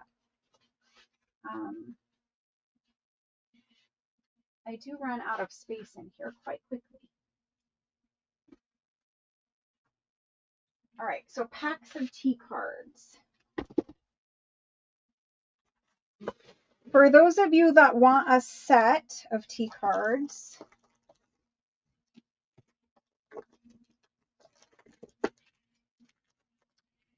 I have, so there's no A, B, or C on this one. It's just a pack of cards. So in these packs, there are full sets. These are all the same set of cards. So I have them, I'll pick them up so you guys can see. Let me see how many of these I actually have. So there's that one, and that one, and that one, and that one. So I have 12. So for 12 packs, I'm going to take the first 12 people. And these are full sets that I've kept them in a Ziploc, but the Ziploc apparently just ripped out of that one. But anyway, full sets of cards. I believe there's 25 or 50. We'll find out together. But there's a whole big bunch of them. And they're all the wildflowers. And this series is called Wildflowers Series of 50. So there's 50 cards here. And they're the Book Bond T. So T cards. And you just have all those wildflowers. They may have been some of the ones that were in the book. I don't know. This one is one of my favorites. I love this one. Just all kinds of wildflowers. Every kind. So 50, and I have 12 sets. So I'm going to do these. Sorry about the glare of them. Maybe I should just take them away so that you guys can maybe see the cards a little better. But 50. I don't know. Let's try that. Let's do them. A T card, just a little collectible card. Think of baseball card, but they were given away in packs of tea. They were like a little, you know, the prize in a cereal box. Well, they were the prize in a pack of tea in Britain. So let's go ahead and do these. I'm just going to say complete set of 50 T cards. And we're going to do these ones at 25. So if you just want the cards, they're not glued in anything. They have their regular T card backs. So they're 25 and I have 12 sets.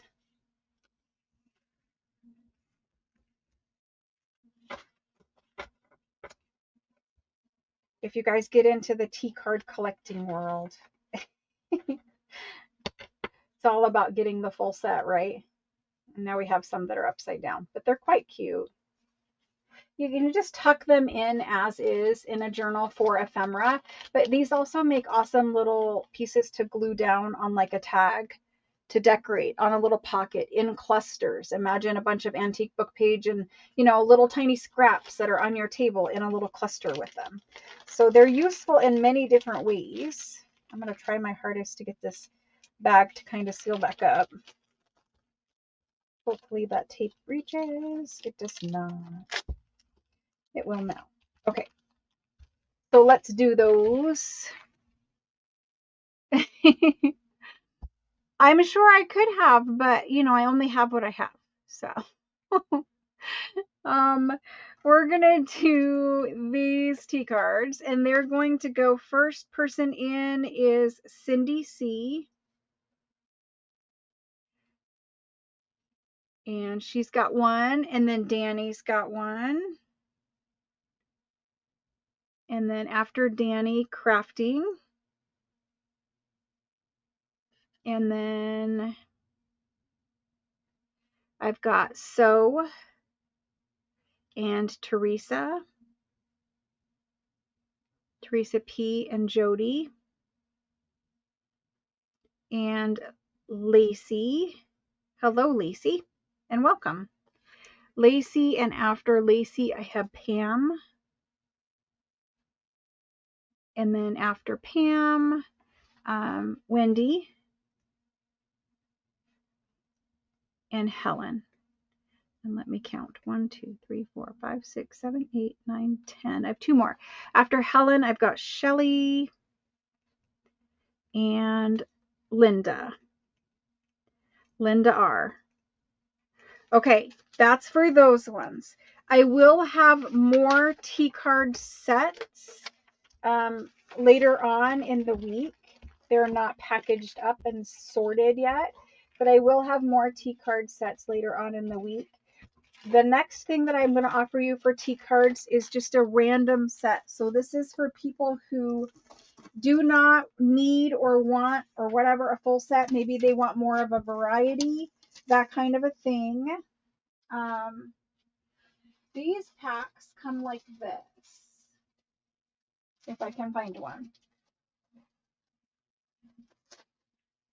We offered these a little while ago.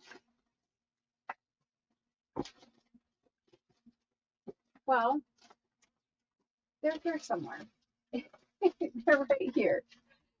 So I had made up some random packs of 10 cards, And they have like a bird, a butterfly, um, I don't know, mostly flowers, but it's just a random collection of 10 cards, and they're from different sets. So if you just want a little set of 10 cards, like your cards are going to be different than these, but it's going to give you an idea. Um, so these ones are like flowers, flowers. Here's a bird. So I think they all have a bird in them. He's just a thicker card. These ones all have a rose in them. And then the rest were flowers. You might get a butterfly instead of a bird, but all packs have a rose, a bird, or a butterfly, and then 8 random flower cards. So if you want a random set of 10 cards, we can do these. I don't remember what we did them for, guys. Does anyone else remember what we did them for? I don't know. So I'm just going to do that. Sorry for the glare. I just didn't pack them up so quickly. Let's do random packs of 10. We need some gross ones, like the snakes. Okay, so random pack of 10. I'm just going to call them tea/cigarette because they're probably both. And these ones I'm going to do, I think they were like $8 or something. We're going to do them for $8. Keep in mind that some of the butterflies and some of the birds and the rose ones specifically are, a set of rose cards right now is selling for like $70. They're super expensive. I guess everyone wants the rose ones for journals now. But anyway, we're doing them for $8 a pack. 8 a pack. And I do have some rose ones somewhere. I will try to find them. I just purchased some more rose ones from a collector, and I put them in a bin somewhere, so I will find them for another night. But we will have some rose ones, and I just have 1 or 2 packs of them. I do not have 100 packs of those. So anyway, for random ones, these are 10 random. They're $8. We're going to move away from tea cards now. I will do a couple more books, and then we're going to do some ledger and some paperbacks. So we've got Lisa. Lisa was first in, and Amy, and Karen J, and Lori, and Tor for 2 of them. And I need to write out her user ID because she's new and I have to see it 100 times before it gets in my brain. And Susan E, and she's also new. And Tracy, and Marcella. And thank you guys for joining me, by the way. Helen, thank you all for joining me. And Lisa D this time. Zelda, Cheryl M, and Sherry. And Sherry, her last initial is Dunn, or her last name is Dunn. Yeah, let's just say the whole thing. And Deborah K. And who else do we have? After Deborah K, I've got Susan, and we call her Susan Elliott, and Jenny. And this Jenny is Jenny R. And Jana. Hello, Jana. And Amy. And Cheryl E. I think we just wrote Cheryl E. Nope, we wrote Cheryl M. Cheryl E.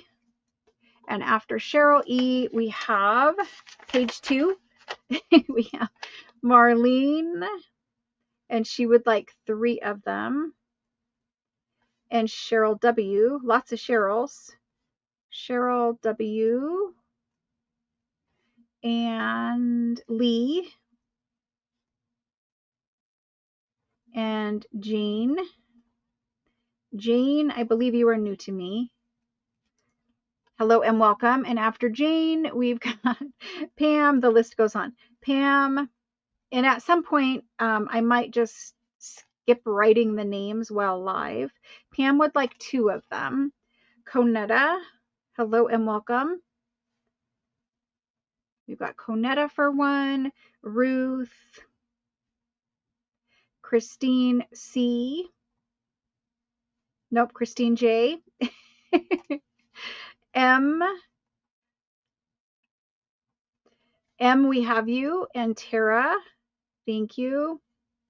And Cheryl H. Another Cheryl. Amy W. I have you. And right, did I write Amy W? Let me check it. Yes, Amy W. I wrote Amy W. And Jenny, I do see you. And did I write 2 for you, Jenny? Let me see. Jenny. Oh, I did not get you 2, but now I do have you for 2, Jenny. Thank you. Thank you, Kim. Hopefully you sent me your name because I cannot for the life of me remember. I got Amy W and Amy D. I do have you. Let me check that. Yes, I do. Both of you. Thank you for double checking, guys. The multiple names. Okay, I got them. Thank you, guys. Let's move away from T cards and do something else. Even though it's my sale, I like to do different things too. Sometimes it seems like just a bit much, right? So we need to do something else. We're going to look at some beautiful blue ledger packs. So these are going to go here for a moment. And we're going to look at these blue ledgers. So I've already taken pages out and I've already started to make packs. Blue ledgers are very, very hard to find and very expensive. Blue ledgers are like the bomb right now. Everyone wants a blue ledger. I bought these a long time ago. I have had them for a while. I have some more, but these are the ones I'm currently taking pages out of. In this page pack of blue ledger, you get pages from 4 different ledgers. So I'm going to turn these sideways because they're really big and it's hard to see. But you have 2 ledger pages. So all of these pages are from different ledgers, 4 different ledgers, and you get 4 pages per pack. 2 of the ledgers are the tall, narrow format. Both of these are tall and narrow. Every ledger in here, ledger page in here is stunning. These are receipts from a railroad company. And you get 3 per page, but look at that handwriting. I will flip them around and show you the right way too. And then you get one from a different ledger book that is blank. So we'll start here with the blank one. This is the largest page and you get 4 receipts on this page. So you can scan these. These are out of copyright. These are 15¼ inch pages. So 15¼ by 10 inches. You get 4 receipts per page. These are very thick blue, nice paper, quality paper. It's good. You can cut them up. Like I would scan them and then cut them up. And then you could just tuck them in as ephemera. You could fold them up and put them in pockets after you scan them. You could use the original, but you know, I would probably scan it before I used it. The back is blank on this one. So this is your first page. This is the second page. These receipts are absolutely beautiful. They're the Michigan Central Railroad Company. It's receipts for buying stock shares at $100 a piece. It's the something Morgan and Company. Some of these might be famous names. I have no idea. I don't look at it. I just do what we do with it. So again, you could scan these and cut these up as pieces and put them, fold them up, put them in a journal for writing space. They're beautiful to do that with. On the back of these, it's also blank. Now the ink does go through a little bit because this is quite nice, fancy, you know, handwriting there. But anyway, you get those. And then this one is next. And all of the writing on these is just stunning. So this one has a nice header. It was from Saturday, April 28th, 1860. I will give you ages on all of them here in just a minute, but it's a receipt, like a ledger, and this is what the entries are over here. They were for different things. I can see this was for a carpenter. This was for nails. This was for just like going to cash, some kind of polish.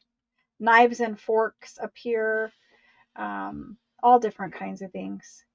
So it's a nice, beautiful blue, double-sided. All of these have writing all over them, and they're beautiful paper. And then this guy is probably, I mean, he's tied with this other railroad one as my favorite. But again, we have a nice, beautiful date at the top of every page. The page number is unique, and it's blue on this one.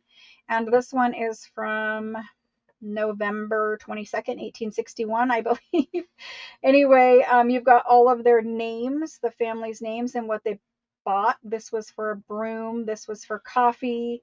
I think, I'm not sure, mills maybe. You'll have to read it, but all different kinds of things are being purchased. Bacon, I see on here. Tobacco, all different kinds of things. But you can see the handwriting is stunning. Like, it's stunning.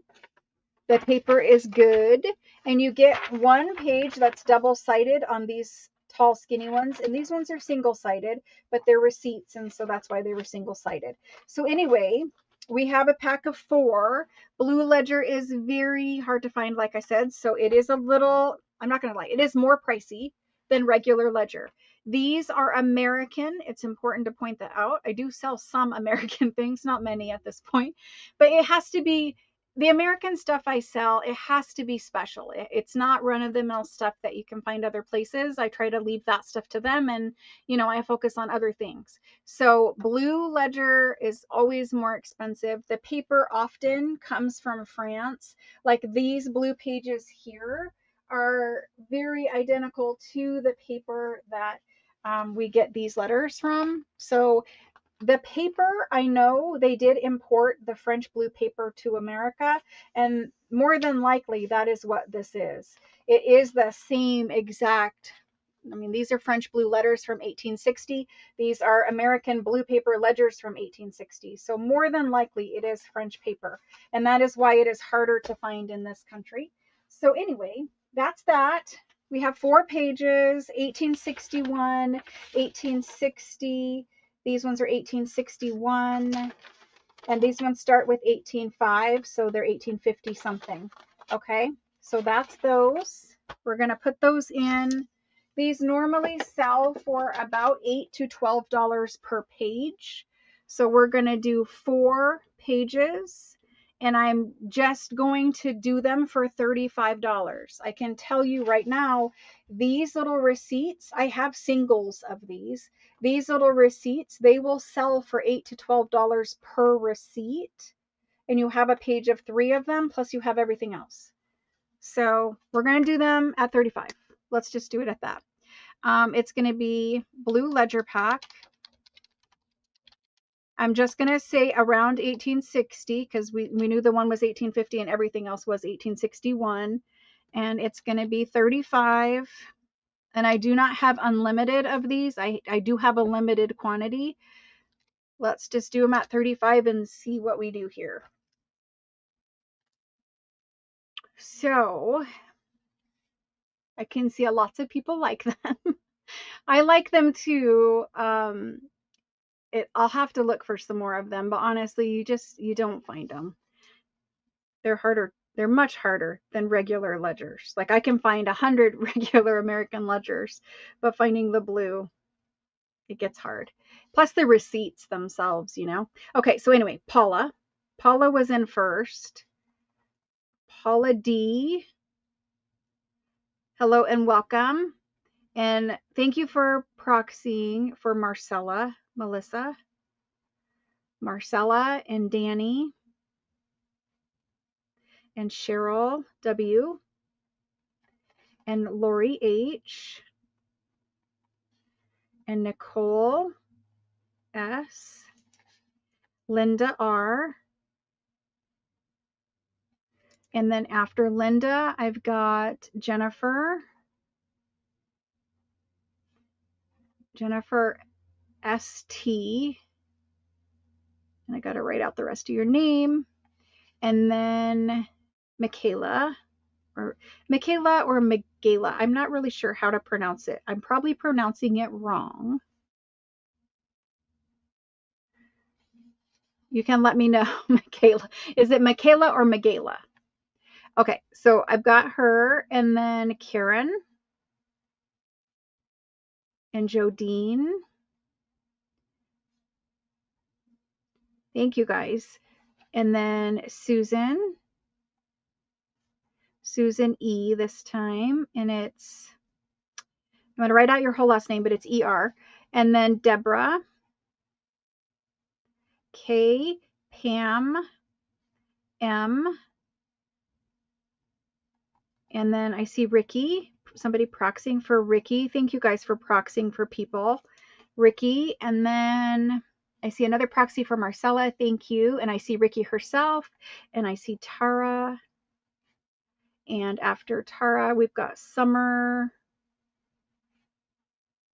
and Bluebird and Shelly and Lee. Thank you guys. And after Lee, I might have to take apart all my ledgers. After Lee, we've got Diana B, and she would like 4 of these sets. And we've got Marcella, Christelle. Hello, Christelle. There's Christelle and Lena and Pinky. Pinky, I think you've purchased from me, but I don't know that I have your information, Pinky. Let me know. Send it again, or tell me who you really are or something so I can connect those dots after the sale. Sherry D, Becky T. Thank you, Becky, for putting that. And Leilani and Pamela H. And then Carrie C. I might have to do this differently. There's awful long lists to write down, and you guys are having to wait each time. That's kind of the struggle, because I could easily write these down later and just tell you guys I'll fill as many as I can. But some people would like to know whether or not they got one, because it might change what they actually purchase later. Paula, we've got you, and Barbara, and Annette, and Pam J. Barbara and Carrie C. I got all of those. After Barbara, yep, just before Civil War. Randy down at the bottom. I might just have to start doing the long lists like this after the fact, because it's just a really long list.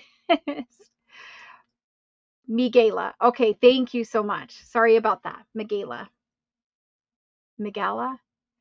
See, now I think it's Miguela, but maybe Miguela. Okay. I'm making it harder than it needs to be. I apologize. Okay. Good night, Carol.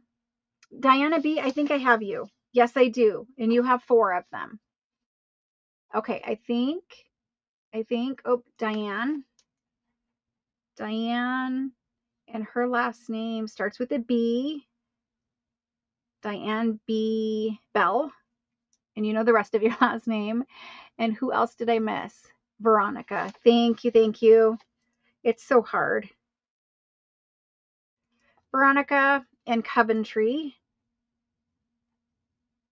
Thank you, thank you. And Tor. Thank you, guys. So, how many of you would be accepting to me saying on these really long list items that I will fill it as best as I can? And if it's on your invoice, then you got one. And if it's not on your invoice, you didn't. Because I think that's where we're headed, just because it's impossible to write down all those names while we're alive. Because it's a long time for you guys to wait, and it's a long time of eating up of the sale, actually.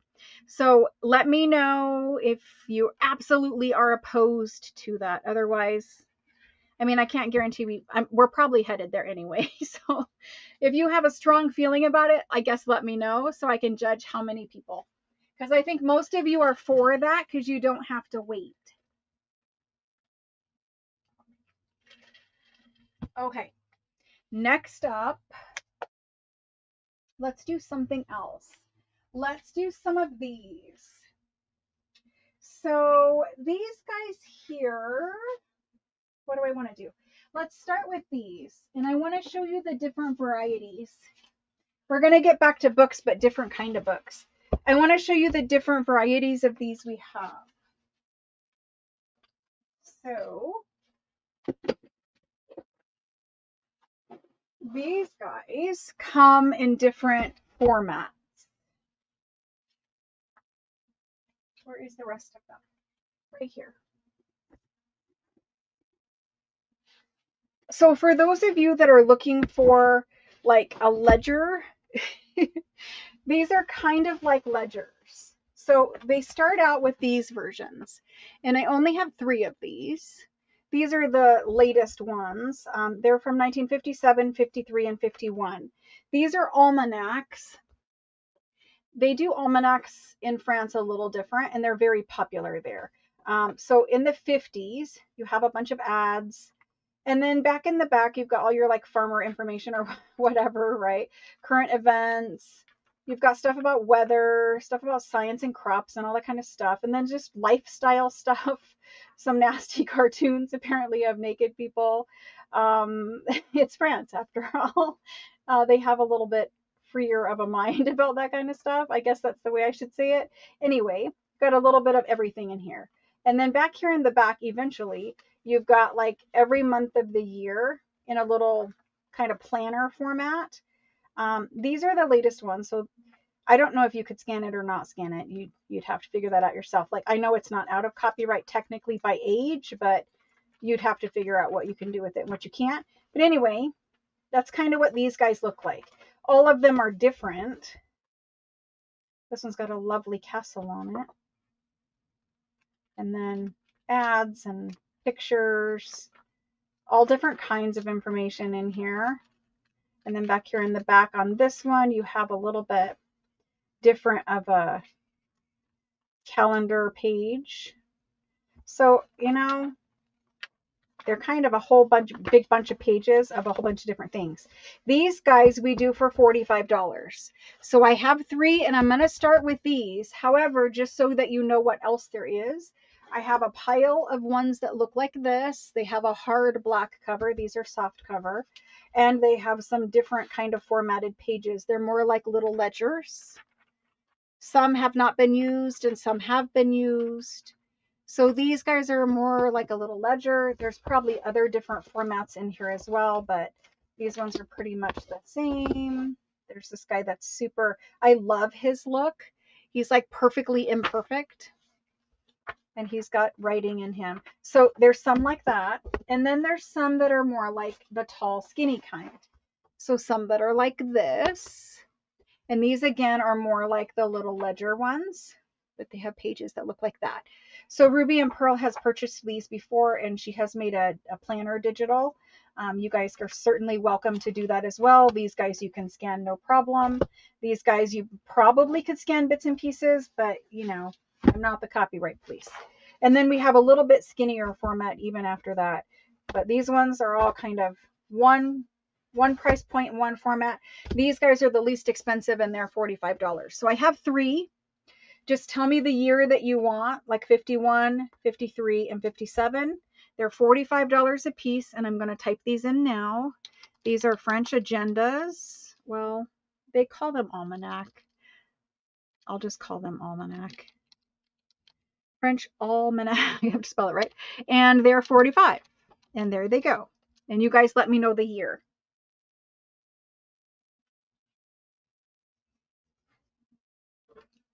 And so I'm just going to sticky them. It looks like maybe I'll keep a couple, but 53s go into Shauna. The castle one is kind of cute. Now my pen doesn't want to write. There's Shauna. Thank you, Shauna. I know you guys are waiting for the other ones. The other ones are considerably more expensive. I will tell you that. Okay, so Shauna got the 53, and it looks like the other 2 will stay with me. So I will write on these that they are 45, and we will save them because at some point we will do whatever is left over in a show. So there's those. At least that's the plan. Thank you, Shauna. Put that up there. Now let's do these guys. So I've got several rounds of these. We're going to ABC them, and we'll keep going through them as long as you guys still want them. I have two 37s and a 28. The 28 is the rougher cover. Hello, hello, hello, Kendall. This is the 28 one. He's, he's worn. They have black cloth covers, and they do get kind of, I don't know, grungied. A little bit of like marble paper in there. This is what it looks like. Somebody's did a little art in there. This is dated the 38 up here at the top of the writing, some in purple. And so it's just a little ledger, 1 page per day. These are the perfect size for putting in journals. I'll measure the whole book for you, but it's perfect size. And the covers of these make great journals, obviously. It's about almost 5.5. It's slightly smaller, so your pages will be 5 1/4, but your cover is about 5.5. And the cover is about 8 3/4, but again, your pages are probably 8.5. Yep, actually a little smaller than 8.5. So awesome little books. They have obviously a whole big bunch of pages because it's 1 page per day, plus whatever information is in the front. And then in the very back, they usually have some little like end of year calculation things, and then other little table pages where it's like the whole month. This would be great for a planner to scan this. It's the month, it's February, and it's receipts and expenses, or whatever you want to call that, and it's listed by every day. And back here, ministries, other like public information, kind of like a little yellow pages almost, and then other information. It's kind of a cute little butterfly, like a little directory. So that's what these look like overall. They're all going to be slightly different. Some have handwriting, some don't. I'm going to ABC them, and we're just going to go with them whatever they are. I'm going to use the bigger Sharpie on these. So A, and these ones are going to be 125. A and B, I'm going to look and see, but I'm not sure that they've been used. They look really nice. And here's C, and we're going to do him the same. So that's what they are. A and B, they look brand new to me. I see absolutely no writing in that one. We have blue book blocks. That's kind of interesting. And I don't think this one was written in either.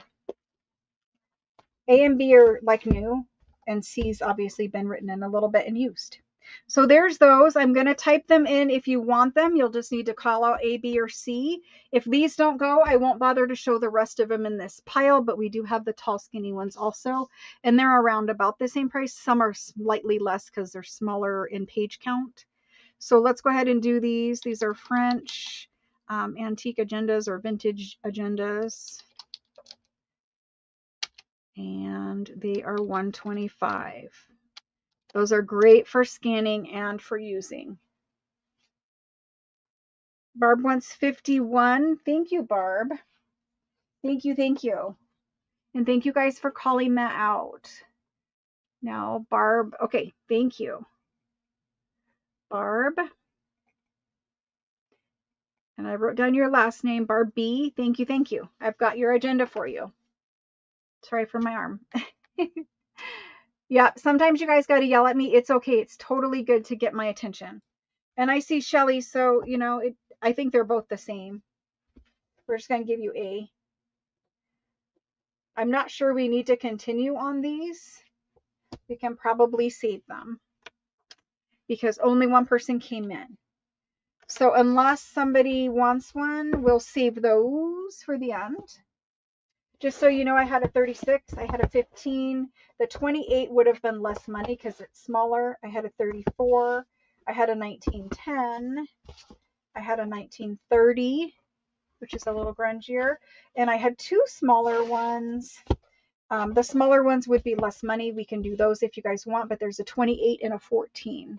They do have, embossing on the covers. So let me know if you wanted any of those. You could say do them or not do them, but they're quite thick with a good number of pages in them.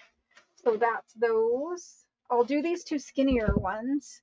They just don't have as many pages. More than likely, they have multiple days on each page.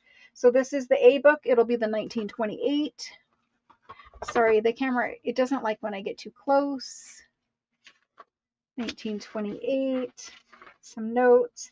It has some pages removed up to January 25th.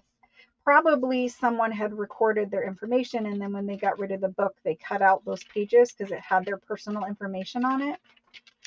These are great quality paper. I know it's tanned, but it's still nice and strong quality paper.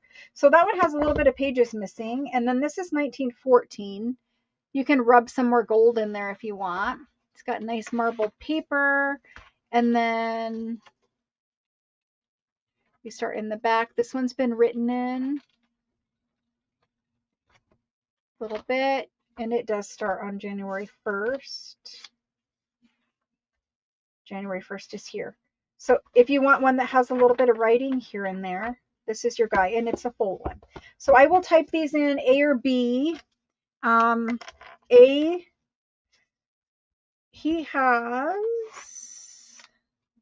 how are they laid out? So they're 2 pages per day. So they're roughly half the pages of the other one. Plus he had a little bit missing. I'm going to do A for $80. You still have an awesome cover, and he's a little older. And then I'll do B. I'm just going to bump it to 90. So A is 80, B is 90. 1928, 1914. Call it out if you want it, and I will type it in.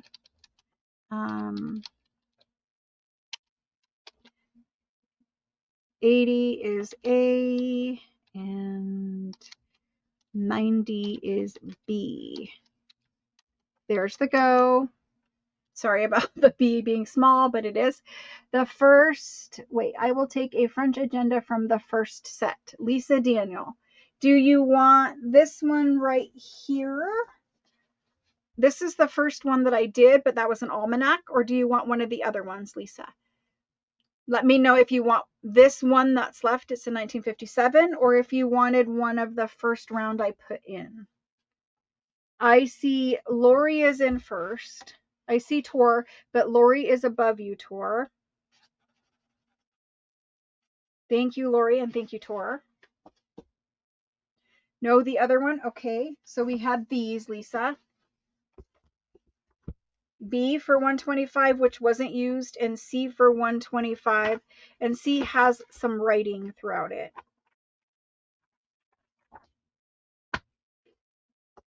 And Tor's going to take the A. Perfect, Tor. Thank you.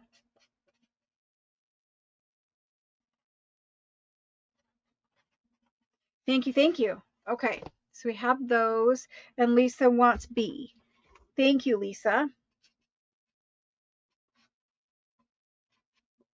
So if anyone wants the beat up cover, I know it's really grungy perfect. Now you could put something over that, like if you were worried it was going to keep coming off, you could clearly put like a matte medium over it to kind of protect it, or spray it or whatever. But yeah, so this is the only one that's still left other than this guy. And if you guys want me to do more of the agendas that are this size, you're going to have to type it in. Otherwise, I'll move on to the skinnies. I have one that is in like a paper cover. I didn't open it up to see what it actually is inside, but it has an old grungy paper cover, and it says agenda, and it has like, I don't know, a fishing rope on it, a boat rope on it. I don't know. But anyway, it's been wrapped in this paper for forever, so I'm going to leave it in there. But this agenda is slightly different laid out. It's got some drawing throughout it, some schoolwork, a little bit of agenda usage, and then somebody did their schoolwork. I like it. It's got lots of pages. It's got some little cartoon pages. It's just different. Here's their artwork. Just different. So anyway, it's a little more industrial looking and it doesn't look quite as old. I don't know what the actual date is. Maybe it tells us somewhere up here, but this is the only other one of this kind that I have. And then we have the tall skinnies. 1933. So if anyone's interested in that, type it in if interested. It's an electrical switch. Oh, well, that's cool. Very cool. I'm going to put this one in. So we're going to do 1933 French agenda. And I'm going to do this guy for 60. He's a little different. French agenda, $60, go. Might have been a 4-H kid. It might have been. Good night, Lisa. Thanks so much for joining.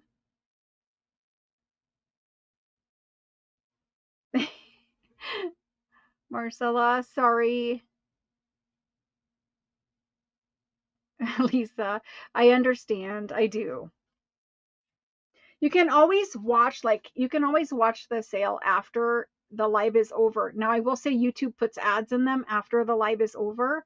You'll have to fast forward through ads or watch them or whatever, but you can always watch after the fact, and then there's no live buying. So you get to see the things without like the temptation of buying kind of a deal.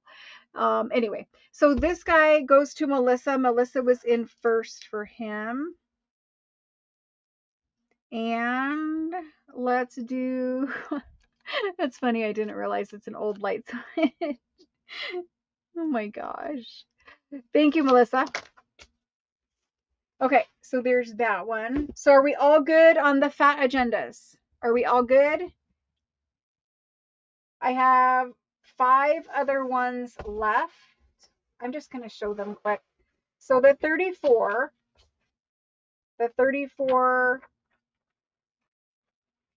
looks blank. And I don't know if you guys are seeing, but it is actually like little ledger pages. So to put these in a journal is kind of cute. It's stinking cute. Anyway, 34 looks brand new. 36 looks brand new.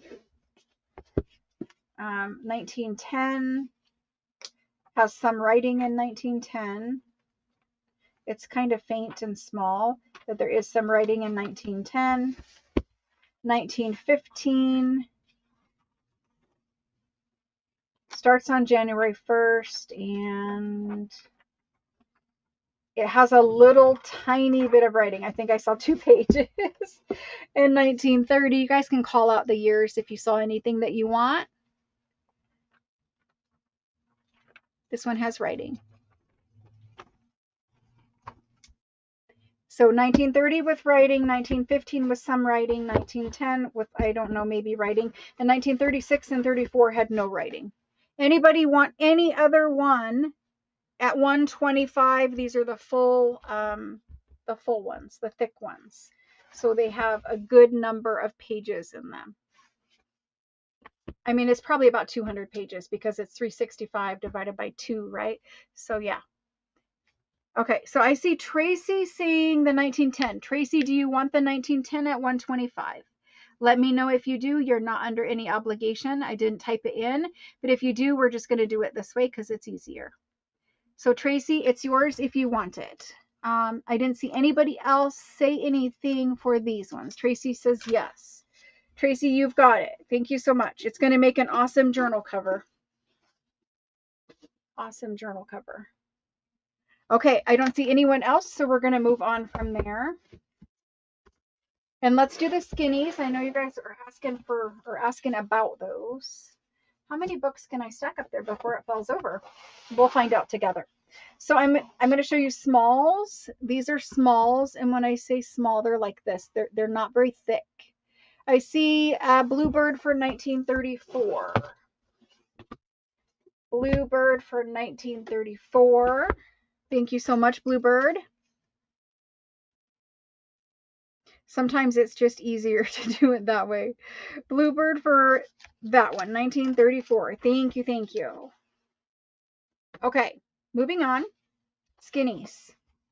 So skinnies are pretty skinny, and they are small. Like I have small, medium, and large. Let me get these guys out of the way again. I have small, medium, and large. So if I line them up, they are different sizes. So we're going to start with the smalls, then we'll go to the large and the medium. We have a 1925 and a 1918. You can call out the year. They have black hard covers. These are perfect tall, skinny journal pages. So you can take these apart. Sometimes they're stapled and sometimes they're sewn in. It just depends. But you can take these apart and the pages come out as folios. So to put these into a tall, skinny journal, they come out as 2 pages, just like we would fold our paper to use them. So it's kind of nice that they're already that way. This one has a little bit of writing in it, has some notes. They tore out the blotter page, which was here, but no big deal. It's just a blank page. It starts on January 1st and you've got the whole year. So that's that one. 1918 has the blotter sheet, and see how it's perforated. It's meant to tear out. It's meant to put in between the pages so your ink doesn't bleed through to the other pages. This one obviously has writing, and it's like that. And you've got 4 days per page, double-sided. So that's those guys. We are going to do those. Let's do those for 80. Okay, so A and B for 80. I'm going to call them small, and you guys are going to say which one you want. There they go. And I will take that, Linda Ray. Linda. And she is going to take the 1925. Thank you. And then I see Leanne, and she is going to take Leanne. I get it now. I was confused as to which Leanne was proxied for. Okay, thank you, Leanne. Thank you, Linda. We've got the 2 smalls out of the way. Now let's find a place to put them. We're there. We have 1910. He is the only medium, but I am gonna... he is the only medium. 1910 is the only medium, so we're just gonna do him... Why does he say... Oh, he is 1919. Sorry. 1919. And he's got a little piece of notes in there. A little note. He's got writing. He's got some loose pages back here. No, it's not loose page. It's the blotter sheet. So this is the blotter that they would put in between the pages. So just that guy. I'll do him for 90. Cheryl, thank you so much. I understand. Thank you. So he's going to be 90. I do have sewing and lace and all of that kind of stuff a different night this week. So not all paper, not all books. There's sewing and lace and needlework things and needlework itself and tapestries, all from France and all antique. So this is the 1919. We're going to do it for 90. And there it is.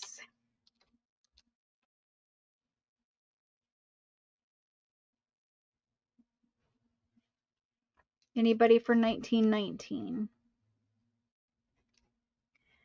I see Cheryl M. And she's going to take that one. Rebecca, you were just underneath of her. Hang on, we got more. Okay, I'm going to do 3 at a time now. These are the larger ones. The largers.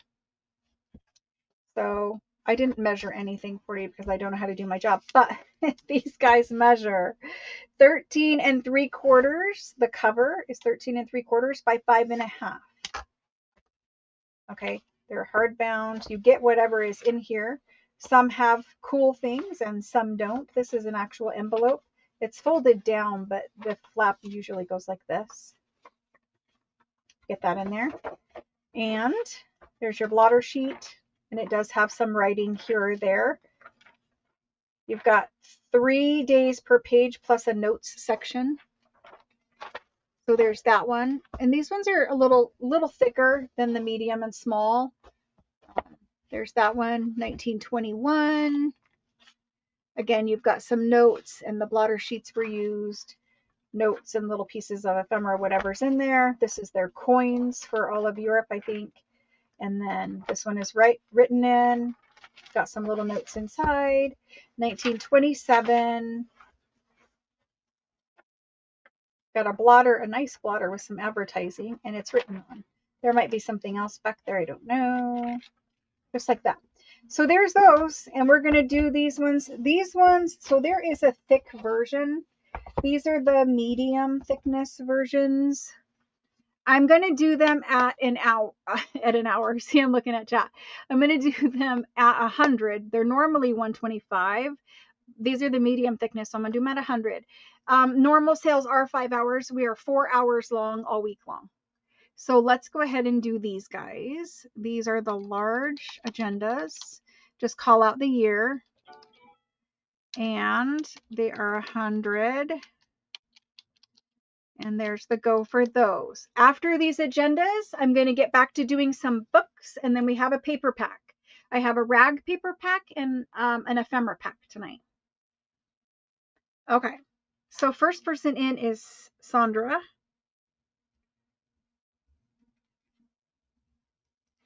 And Sandra is going to take the 1927. I love the 20s. So fun. Thank you, Sandra. And then Rebecca is going to take any. You can choose, Rebecca, if you want. We have a moment. You can choose. And then the only other two I had was a 22 and a 15. Now the 15 is the thicker version. And he is the 125 kind. He's similar, but he has 2 days per page, so he has more pages. And he doesn't look written in. So if you wanted either of the other two, you could call them out. Tiny books, yes, I do have tiny books. And this guy's written in. So you could call out whatever one you want. Just keep in mind the 1915 is the 125. All others are the 100. Hatband ribbon is not tonight, but it is this week. Hatband ribbon, French laundry ribbon, initials and numbers, all of that this week. French lace samples, tapestry samples, needlework samples, all different kinds of that kind of stuff. Sewing things, French thread and sewing ephemera. I have some boxes that I made up of you guys that are like treasure boxes where they have a bunch of stuff in them. All different kinds of things. Okay, so Rebecca's choosing the 1924. Thank you, Rebecca. All right, there's that one.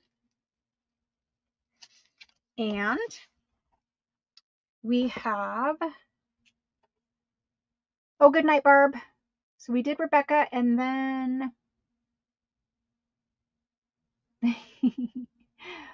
I do have extra March kits. I do. You want to do them next? We can do them. I see Lori H for the 1915. She's going to take the bigger one. And I hope you guys that got them will make a digital and put it in Etsy. They really are good for that kind of planner society things, you know. Thank you, Lori. And I think that's it. Yes, that's it. So I'm keeping the 21 and 22. And I'm going to tag them because we're going to need to do them at the end of the week or sometime. I don't know. I'll tag them. Otherwise, I'll have to ask you guys how much. Okay. I love them too. They're fun. So I have just a couple things left after that round. I mean, left over. We had these and we did these. Let me check because I need to label them too. I need to label them 125 for later. Otherwise, I have to spend an hour rewatching myself. And I don't like to watch myself on camera. I don't. I don't do it. Okay, so all of that stuff is labeled. That's left over, and we've got all your purchases separated. Okay, let's do the kit right now. You guys are asking for it. Let's do it. The March kit. And I have a surprise. So the March kit, I think you guys have seen it. If you haven't seen it, I will give you a brief overview. March kit came with, so these things I shoved in this one because this one is technically my kit, but these things are in this kit. You get the goodie bag and it has all this good stuff, the little glass green leaves, the charms, these are actual gemstone beads. There's some wooden beads from Africa in here. There's metal key charms and other kind of leaf charms. There's a slide for altering. There's a tassel. There's all kinds of fun stuff in there. There's lace, there's burlap, and there's like a linen looking fabric. I don't know what it is actually, but it's a fun fabric and it's a good size. It opens up. It's folded in half right now. And then you get some tea cards and you get like, these are tiny little, they look like black and white photos, but they're actually tea cards or cigarette cards. You get some graph little paper to use. You get these little silk leaves. I hope these are in here. They're not in here. You get one of these. You get some silk, what are they called? Skeleton leaves. You get a postcard. You get some little collaging papers because we're going to collage the front cover of our journal. So I gave you that in case you had none. You get a page of botanicals, but also on the back, it's got the William Morris print paper. You get graph paper and two different kinds of graph paper. You get French handwritten paper. You get French math school book. You get French rag paper in a bunch of different ones. You get French handwritten onion skin paper. You get, I need to put this back together so it stays nice. You get, collect my bits, a gigantic piece of French ledger paper. You get French paper that is like this out of a ledger. You get me printing your freebie, which I need to put in the Facebook group. I keep forgetting. You get these ladies and that lady and this one. These are digitals of mine. This is digital of EcoDyed, but it's double-sided, so you can use it in the journal. This is a sheet of my fussy cut florals, which I did not put in Etsy yet because I keep forgetting. I will promise you guys to put these in tonight before I go to bed. I also have to make today's or tomorrow's video. I will put them in. I promise. I know you guys are waiting and asking, but I will put them in. These are printed on sticker paper, so you can cut them out and then they are stickers if you want to use them that way. You get a bunch of little bits of ephemera. You get CD envelope to put in the journal, you know, doilies, this trifold time card. I've already used a lot of this to make ephemera in the 365 series. So there's a bunch of that. You get folios of botanical and regular pages of botanical. This is Edith Holden. And then this is similar to Edith Holden. These are all in upside down. Then there's this one. And then you get a sheet of vintage music. And then you get some vintage dictionary. And then you get some coffee dyed papers to put in your signature. You get a piece of cardstock in case you didn't have anything to like make pockets or tags out of. And then this is the cover that we're going to collage on. And this is actually going to end up being our journal cover. And you can have pockets this way, or you can have pockets down from the top. Lots of different options, but it's a 10 by 13 envelope, so it makes a nice big journal cover, and we can do all kinds of things with it. So that's the kit in the nutshell. It's a whole big bunch of pieces. Whole big bunch of pieces of fun. So that's what it is, and there's 6 or 7. I did lose track now. There's 6 or 7, so I am going to write down 7 names. If it ends up only being 6, then the last person will get bumped. But I believe there's 6 or 7. I forgot to bring them in here. But that's that. So let me type that in because some of you guys have been waiting. So first of all, did anyone get skipped for a kit? Did anyone ask me for a kit? And I'm just using the honor system, the truth way. Did anyone ask me for a kit and I missed you somewhere? Because I'm asking now because I want to take care of you. If you actually asked when it was originally offered and for whatever reason you were missed, let me know. Otherwise, I'm typing it in. Kits are $65. You asked and you were missed.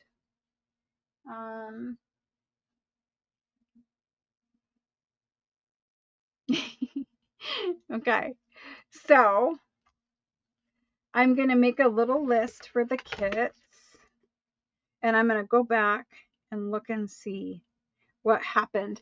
Sandra, I may not have had your information. If you asked and you were missed, everyone that I had information for was invoiced, but I might have missed it. So Sandra, and I'm going to check and see what happened with that.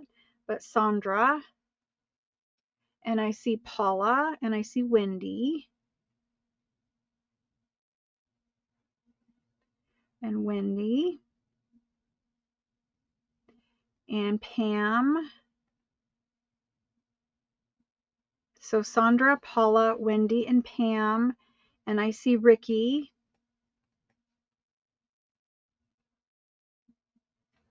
And let me see. Paula, Wendy, Pam, Ricky, Sandra. And then the next person would be So.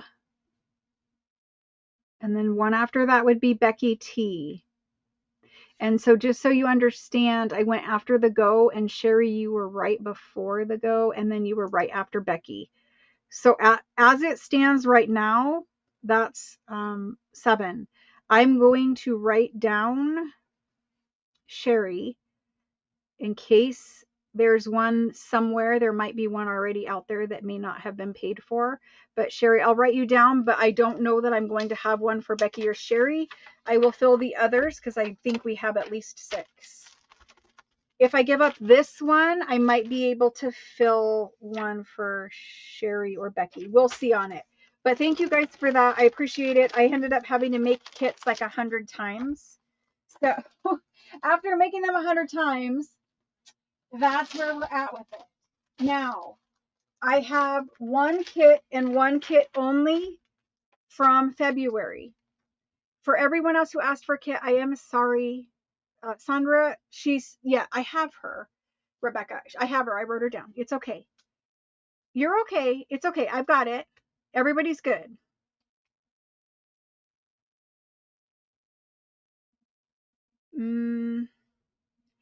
Jean, I believe yours was shipped, hon. I remember doing it. So if you wait to the end and ask me, then I will definitely look up tracking for you, Jean, but I remember doing it. Okay, you did get one, Ricky. You're on the list for one. Yes. Pam, you're welcome. Thank you. Okay, so I'm going to type this in. You guys have to hold on. Hold on. I know people were wanting these. I have one left. It was my kit that I kept. It is the only one. So if anything gets messed up with anyone else's that may or may not still be processing, I don't have it after I sell it. What I mean by that is there's an international package, and if it gets lost, then I don't have another kit. So we're doing it, but you know, it is what it is. I'm gonna type it in. It is also 65. You will have to wait for the Go because I will take the first person after the Go. This one was, I'm just gonna say blue journal kit, and it was 65 as well. So these are the typical kits that we do every month as a group. You guys saw, hopefully you watched the videos. We build the journals in the lives. So I will have a whole nother journal kit that is different than either of these two. I will have it available for sale in the live sale. If there are any left after I fill subscriptions, which I'm hoping there are, and it will be sold in a live sale just like this, and it will be the middle of April, sometime around the middle of April. I will let you guys know in the 365 series when it's coming out and when it will be available for sale. So if you pay attention to that, sometime around middle of April and a Tuesday night live sale. So there's just one of these. And it's going to Danny. Danny H is the first person after the Go. Thank you, Danny. And thank you all. I appreciate how much you guys like doing the kits and journals with me. It's very fun to do it as a group, and I appreciate all of you. So the next opportunity to buy kits will be middle of April, and it will only be however many I have left after I fill subscriptions. Subscriptions were offered. Subscriptions for journals were offered in the middle to the end of February, and they sold really a lot more than I had planned on. So as I make the journal kits, I use antique things sometimes, and sometimes I don't have enough to do like 150. I can only do 100 or 90 sometimes, or even less than that. But subscribers will always get the kit. And then people who want, just a single kit or who didn't subscribe will be the people getting the kit in the live sale. They'll have to claim. So if you are a subscriber, you will automatically get a kit. And if you are not a subscriber, then you will be claiming in a live sale. I will offer subscriptions as they become available. So I'm going to set a number, and if there are people that drop out or their payment doesn't go through or whatever, then they will fall out of subscription status and somebody new can be added to subscription status. And you do get invoiced through your email, Paula. There's instructions in the description box below, and I will cover it again at the end of the sale too. Let's go back and do some more books. I have some fun ones. So I have some super old, very, very old ones with fun covers. So I have these. Now he has the blue cover, but only the top part of it. And so these guys, these are domino tape paper, depending on which country you're in. But these are really, really old, fabulous rag paper books. The covers are super collectible. People pay a lot of money for ones that are in good condition. This guy, obviously, he's missing the front of his cover. But I think scanning the covers alone, they're beautiful. So anyway, you get that paper, and I would like this paper for collage. It looks very much, and we actually have some new domino Italian papers. We have some new prints in those, and that's what this is. This is just the antique original version of it. So anyway, you got a really super old rag paper book. It's a 1784, beautiful. It says it's an almanac, printed in Paris. It's very, very pretty. And I'm about ready to show you what is super special about these. Let's see if you guys can see it. I don't know if it's showing it. It's showing it more up in this area than anywhere else. But these are blue paper books. So for all you blue paper lovers, if Kendall is still around here, these are blue paper books. Blue rag paper is something special. You find it a lot in France. I don't really see it anywhere else. This is like a light robin's egg blue paper book. If we compare it to like a regular book, like creamy and blue, I don't know if you guys can see it there, but it is a light robin's egg blue paper, and you have the domino cover. And if you guys look at this, see these little bumps over here? It kind of looks like embossing or braille. I'll hold it in a couple different angles. The text in these books is so impressed into this rag paper page that you could almost read it like braille because it's bumpy. It's very, very bumpy. You can see it on this side too. These are just phenomenal rag paper books. Very, very lovely. You can see it's handmade paper, and they didn't get enough of the fiber of handmade paper there. It's got beautiful deckled edge that's just natural like that. You cannot beat these pages. And to take these books apart, you just snip this signature string right here with a pair of scissors, and the folios come out. And it gets, some are even more blue than others, but this is a super old way of printing and making these books, and they're super fun. So this one is pretty much, I don't see anything that's not blue in this book. And you've got this beautiful and that beautiful. So this is the A book. We're going to ABC them. That's the A. The B book does not have a front cover, so he'll be slightly less expensive. This is his cover. Look at these little cherubs. Printed in Paris again. Now, these pages are a little more creamy, so it is an actual almanac. Good to know. It's beautiful. And this one is mostly creamy paper. I don't see blue in this guy. He's creamy. Well, these pages right here have a tinge, but I'm just going to say that he's mostly cream. But he's the same good paper. He's the same typeset where it's all bumpy like that. I mean, I wish you guys could feel it. I wish we had feel-o-vision, but this music back here is gorgeous. I think you probably could see it there. You see the bumpiness? I don't know. Anyway, so there's the B. the C, it's a lighter blue, you know, it's just different printed, but it's a lighter blue. And here's his title page. So again, almanacs, and this page is blue, but then back here you have cream. And his book is a mixture of blue and a mixture of cream. So very, very similar, but he's got half and half paper wise. So there's that guy. And then this is D. D looks like this. And he is 1780. Let's see his beautiful picture. Beautiful. And this guy's got blue paper up here in the front. Blue. That whole section there is blue, and then we get to cream. And then we're back to blue again. So a mixture of blue and cream. Ooh, that's very blue. So some dark blue, some light, ooh, even darker blue. I really wish you guys could like actually see how blue it is, because it's a very lovely shade of blue. Anyway, so this guy's got quite a bit of blue and a lot of dark blue, a little bit of cream. This guy's some and some. This guy's all cream from what I saw, and this guy's all blue. Okay? Yeah, people are going to take them apart. If they were staying here, I would take them apart. I definitely would scan the covers first, but I would take them apart. Okay, so obviously these are rarer. These are more expensive. You know, the blue paper whole situation. I'm going to ABC them. B is the only one that's going to be a different price. Let's do B. I'm going to do B at 100, which is a pretty good deal for that.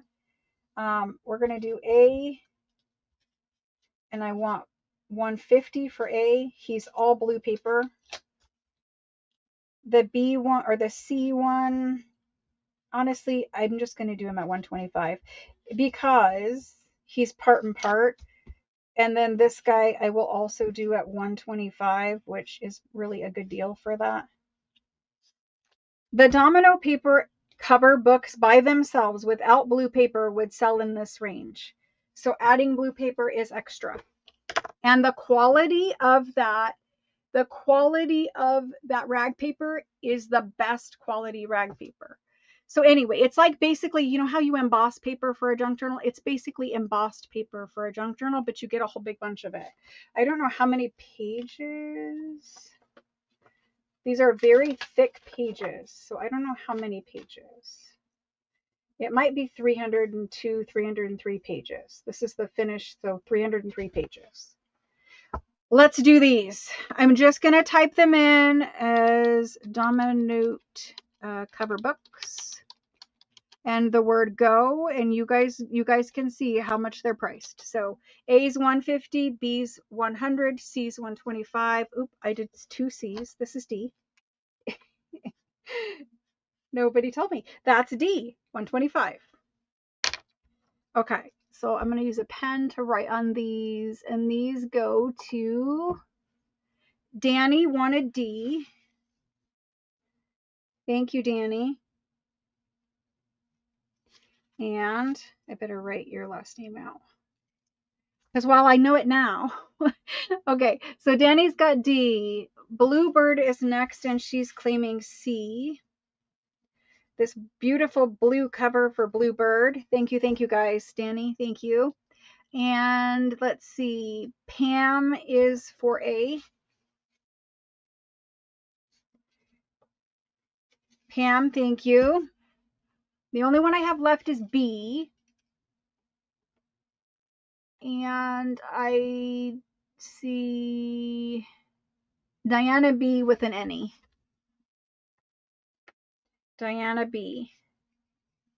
Thank you, Diana. You do have one to scan. I mean, it's just the back one, but you have one.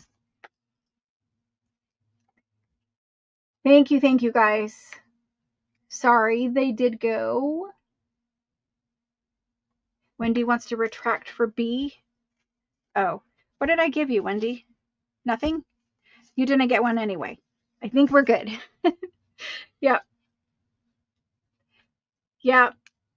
You'll have to scan them and put them in Etsy. Okay. Pam G, you got it. And I did write your name on there. Yes, I did, your whole name. Wendy, you didn't get any book. Okay, moving on. I have these. We're in the special book section, and then we'll get back to regular books. But I have 3 of these. One is very fat, and 2 are about the same thickness. So I'll show you this way. So 2 are about the same, and 1 is very fat. These are marbled, you know, the marble end paper that we see in a book. They've got it on them. That's the back side. But these are the, you know, the same kind. Anytime you see this paper, you know it is going to be lovely, lovely rag paper. So on the inside of these, this is printed in 1784. 1784. This is one where I should, again, I'm sorry for the phone issue earlier, but this is really what I was trying to do for you guys, and I'll try to do it so you don't have to see the bright flashlight. Oh my goodness. Having trouble with my fingers. Hopefully it really does not want to work on camera right now. Right here, can you see the lines? Can you see the way it's laid? You can feel that in the paper. You can feel those lines. It's beautiful rag paper.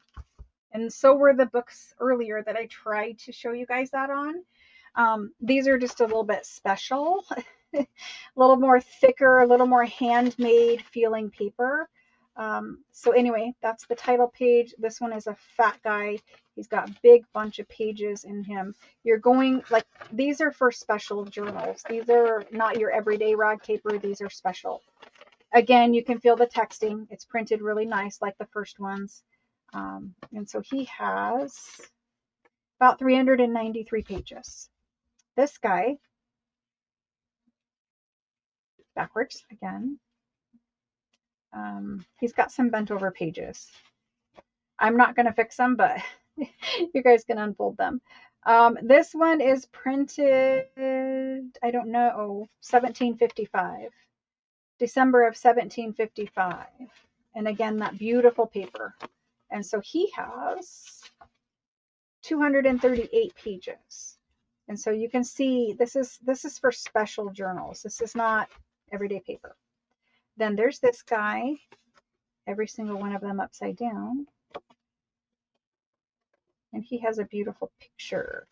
This is a steel plate engraved picture about Normandy. I don't know. A people of Normandy.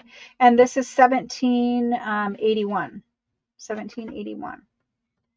It's got some beautiful little picture. Ooh, we do have some pages missing. Unfortunately, there are some torn pages there. I would save these for scraps, but there are some pages missing. It looks like probably 15 total pages. Front and back would be 30, roughly. But other than that, he's intact from what I see. I will discount him because I didn't know that. But there's that. So we're going to ABC them. Okay. ABC. Good night, Pinky. I understand. Different time zones for different people, right? Okay, so A. And we're going to do him, because he's chunky, I'm going to do him at 90. The rest of them, B, we're going to do at 70. Actually, let's make that 60. And let's do the C at 50. He's the one, the C one is the one with the torn pages. So if you want some special rag paper, we're going to do those. So I'm just going to call them special rag paper books. And just the word go, and you guys can put in for which one you want, A, B, or C. I have a few more specials, and I have some super fat chunky ones. Super, super fat chunkies. Okay. The first person in is, oh my goodness, pen work.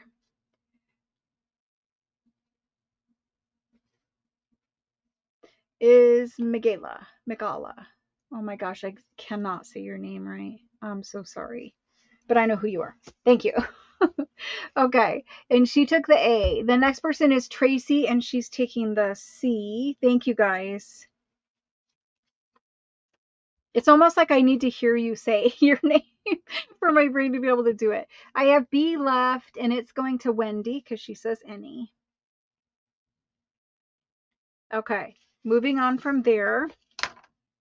I have these, and we have a lot of these, and I'm just going to do them. They may not all go tonight, but they're super fat boys. Like super fat. I probably should have kept one of these to take apart and put into rag paper packs. Maybe you guys will leave me one. But look at how fat they are. Like they're super fat.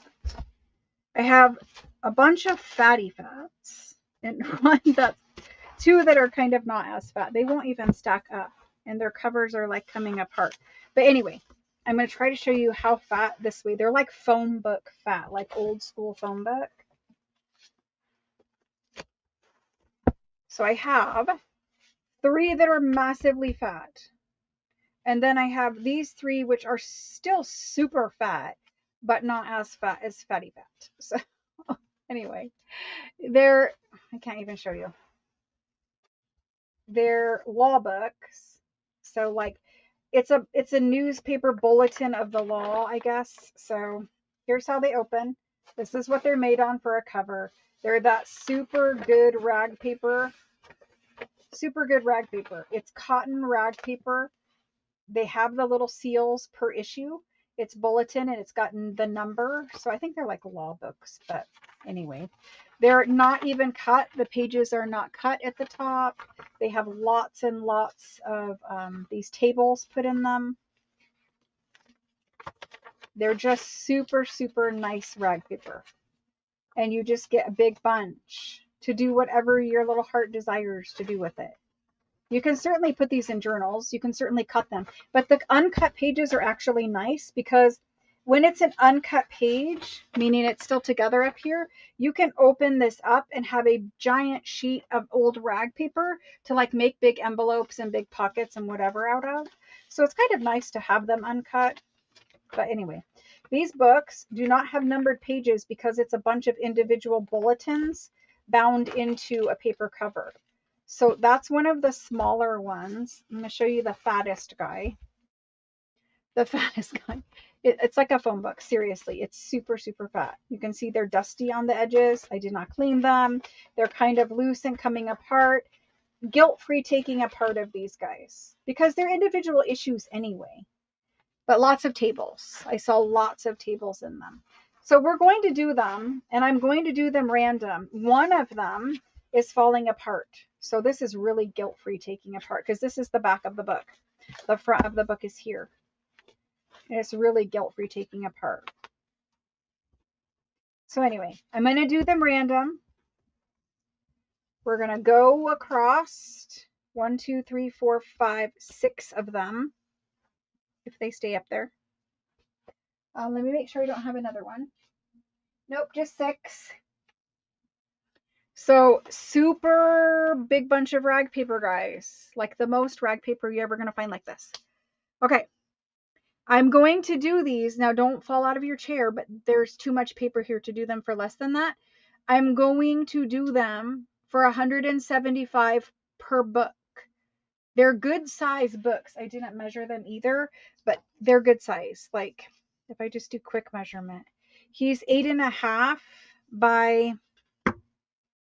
8.5 by 6.5. And this spine right here is almost 3 inches. This fatty right here, like, I don't know, he's easily 2 3/4 and almost 3. Now these other skinny guys is 2 and, well, 1.5 at least on the skinniest. I'm just going to do them 175 across. Okay. Good night, Jenny. Good night. Good night. Thanks for joining. I have things in all different price points, but we're just doing these tonight. And, you know, the rest of the nights will be different stuff. So let's do these. I'm going to call them antique French law books. That is kind of what they are. and we're going to do them 125. Just random. I'm going to start here and move across. And so we have Sherry.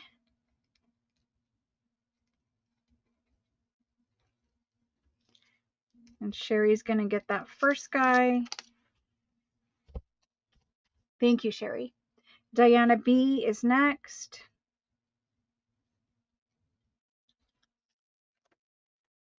Thank you, Diana. They just fall over. Pam is next. And there's Pam. Thank you, guys. You're clearing off that shelf. The fattest is going to Jane. Nope, nope, she's saying goodnight, Jenny. Marcella. Marcella. And she's getting that one. Okay. After that, we've got this guy, and he, like I said, he's falling apart. But after Marcella, we've got Deborah. And after Deborah, the last person is Cheryl. Thank you, guys. I appreciate it. Those are going to be super fun. I am a little bit jealous that I am letting those go because that paper is like phenomenal. You guys will feel it and you will love it. There we go. I should have showed you the phone on that one. All right, so I've got those all stacked up ready to topple over on me. Let's see what else we have in the special book category. I have some little guys too, and I have some that are not $1 million. These ones are a little pricey, but you know, these are still the special category. So I have 3. They are like a turquoise aqua blue, and their cover is like rubbed with an agate. It's super, they didn't have glossy paper then, but it does have a little, I can't get it. It does have a little sheen to it, and I believe that's from rubbing it with an agate to make it a little shiny. I'm not sure, but these guys here say they are printed in 1832. And it's a dictionary, I think, history and biography of Grand's Homes. I'm not sure. We'll have to look at the title page. But anyway, there's 3 of them. They're, again, that same paper. There's a little bookmark in there. And then this guy opens like this. This is the cover, and it has just an extra page that's upside down to make the cover stronger. It's glued to it. So that's why that is that way. And then I will measure these for you too. It says printed in 1835 here. Printed in Paris. We have a little bit of, we have a little bit of foxing. I wish you guys did have Feel-O-Vision tonight. It would be phenomenal. These ones are like the Braille paper. I have marker and everything all over my fingers. Multiple places of marker. Anyway, they are very, very, very thick papers. Do you hear that? Very thick paper. The text is so, it's the bumpiest I've ever felt. Very bumpy. This is a dictionary. It's beautiful. I love that. So this happens, this brown color happens in the text block because the ink that they printed it with is offsetting into the paper. And so that's why you've got this white paper with a brown kind of text block. It's beautiful paper. Beautiful. So you've got it all through the thing. You've got the bookmark in there. Look at that speckling. It's like coffee dye spray or something. It's beautiful. So anyway, dictionaries. You guys love dictionaries, and these are special dictionaries. So that's that one. I'll look in this one. So this one, the ink is not, the ink in this one is not offset. It's just creamy. I can't even get the paper. Some offsetting back here. So in this one, you do have some offset and you have some regular. Hopefully you guys can see the difference. The offset and the regular. Mostly regular, but some offsetting and sprinkling and whatever in this guy. This guy, I can't even grip him. There's not a page that you can grab. It's just, it's almost like a cotton soft t-shirt. So you kind of just have to work your way through. Again, some scrap paper for the cover. He was 1835 as well. His title page is folded up with this guy. There's his title page. And again, a dictionary. And so we probably have some offsetting somewhere in here. Maybe. A little bit. There's some speckling. Not as much offsetting in this one, but again, you can't you can't grab it and like flip to a page like you normally would. You have to kind of sit here and separate them like this with your fingers. You guys will see it when you get home. But anyway, there's those three. We're gonna do them. I'm gonna do ABC on them. We'll just do random. Honestly, sorry, the camera has changed itself. It doesn't like the blue color, so it's just gonna make everything too warm until I take these off the table. It likes white, it doesn't like the blue. See how the lighting changes? It's just the camera. Anyway, let's do them. These are going to be pricey. They're rag paper dictionaries, and I kind of want to cry that I'm selling them. I love these papers. So I'm going to do them at $175. I have other rag paper dictionaries that would probably be more than this. They're in leather covers, but anyway, I'm going to do them. $175. We're going to call them rag paper dictionary, and they're $175. There we go. Okay. Just going across. I see Pam. She's first. Pam G. And she's getting the first one.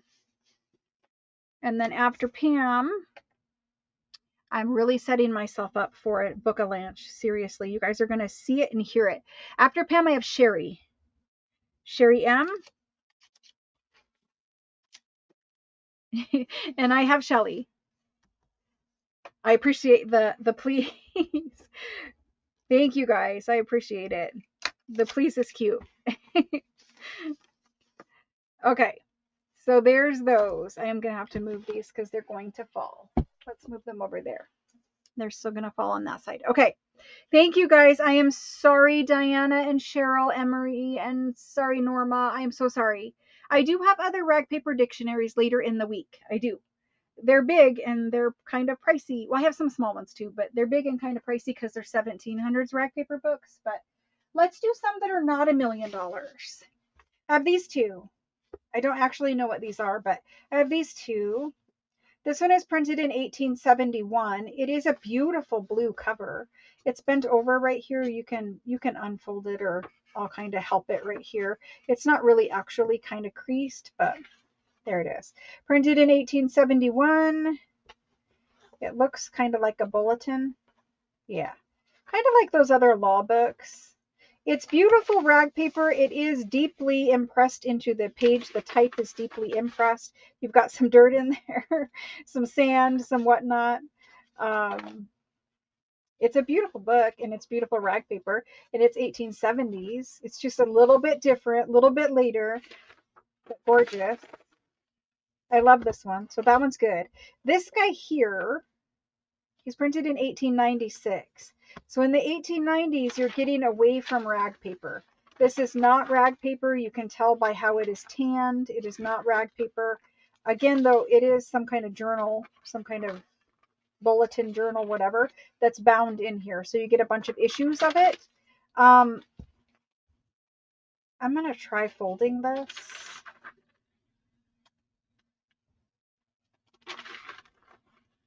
It doesn't crack.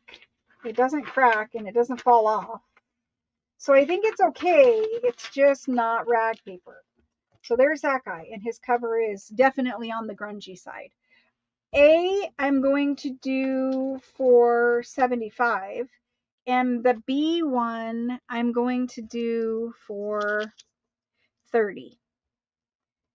B is 30. He is not rag paper. And A is 75, and he is beautiful rag paper. And I like his cover. Okay. So A and B.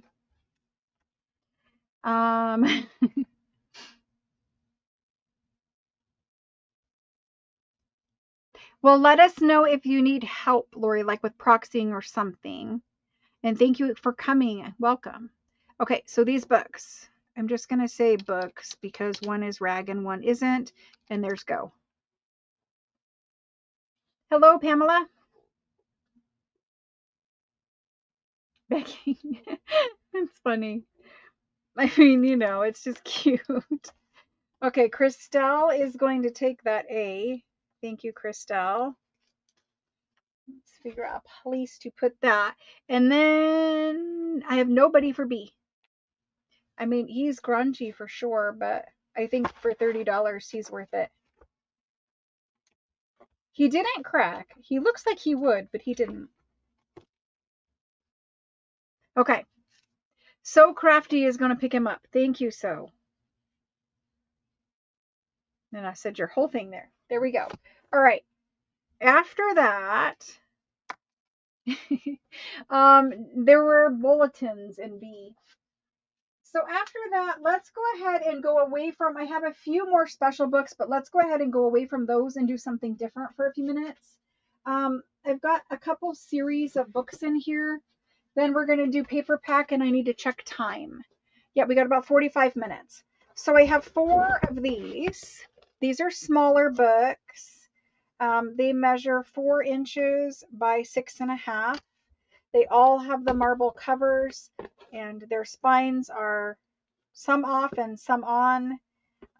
We're going to do them random. This whole cover is coming apart. So if you want to take them apart, you already got a good start. So this is what I'm talking about. Like if you want to use this as a journal topper, you could use this side or you could use this side, which is what I would do. And then build your like Tim Holtz people or whatever flowers on top of that. Victorian lady, I don't know, whatever. But anyway, the books, they have marbled book blocks also. Marbled book blocks. They're definitely worn. You can take these apart without any guilt. I'm just going to keep showing you this one. He's upside down. So that's actually the back cover that's off. But all of them have lovely marbled paper. It's on nice thick, not cardstock, but kind of like it. And it looks like it's poems, printed in Paris. And the print date is 1827. 1827. Ooh, you have some beautiful little pictures, a silk ribbon bookmark. These are cute. In 1827, you do have a rag paper, but it is a mixture. It is not like the other ones. It is different. So I'm going to say it's part rag and part not rag. You're on the cusp of becoming not rag paper, but I think these pages are great for journals. There's nothing wrong with them. They're not going to crack on you or anything. There's that guy. Let's make sure all of them are similar. They're all upside down apparently, but same pictures. Some different paper in this one. Probably some actual rag paper and some half and half.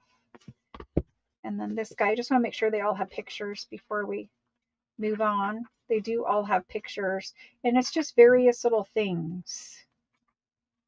But these are cute pages, and they're poetry. Everybody likes having poetry in journals. So yes, they all have the pictures. Just very, what was bunnies? What the, was it bunnies? Not that. Look at the first initials too, though. I thought I saw bunnies in here. Yeah, it's a bunny and a sheep and I don't know what else there is, but stuff. Anyway, I have 4 of those. So let's do them. They're cute. They're very cute. Okay, so let's do these. These are antique French books. There's 4 of them. I am going to do them at a special price of $40 because, you know, we need to do a little bit cheaper. 40. With pictures, it normally would be more, but it's not full rag paper, so we're just doing them at 40. And I see Lacey. Hello and welcome, Lacey. Lacey's claiming one. For all you new people, make sure you send me your info. And then Shauna's getting one. And you need to send the info tonight, like now, because when I check tomorrow, if I don't have your info, I will be reselling the themes. It's just not fair to hold them and not send your info. I might wait till the end of the sale and then, check it, because I will call out your name and make sure, I didn't get your email or whatever. But we do have a problem sometimes with people that claim things and then don't, follow through. So I've got Lacey, Shauna, Linda, and then the last one goes to Deborah. And I know you guys are all good, but sometimes things happen. So I will check in anything that didn't get an email that I don't have information for on the last day. I guess we'll plan that and we'll resell it on the last day. And there might be some good things left. Who knows? Hello, Kimberly. So the next series of books I have are these guys. And I am in love with these covers. I'm absolutely in love with these covers. So there's one that's different, but he's similar. So he's coming, he's bigger, but I am in love with these covers. I really, really love these covers.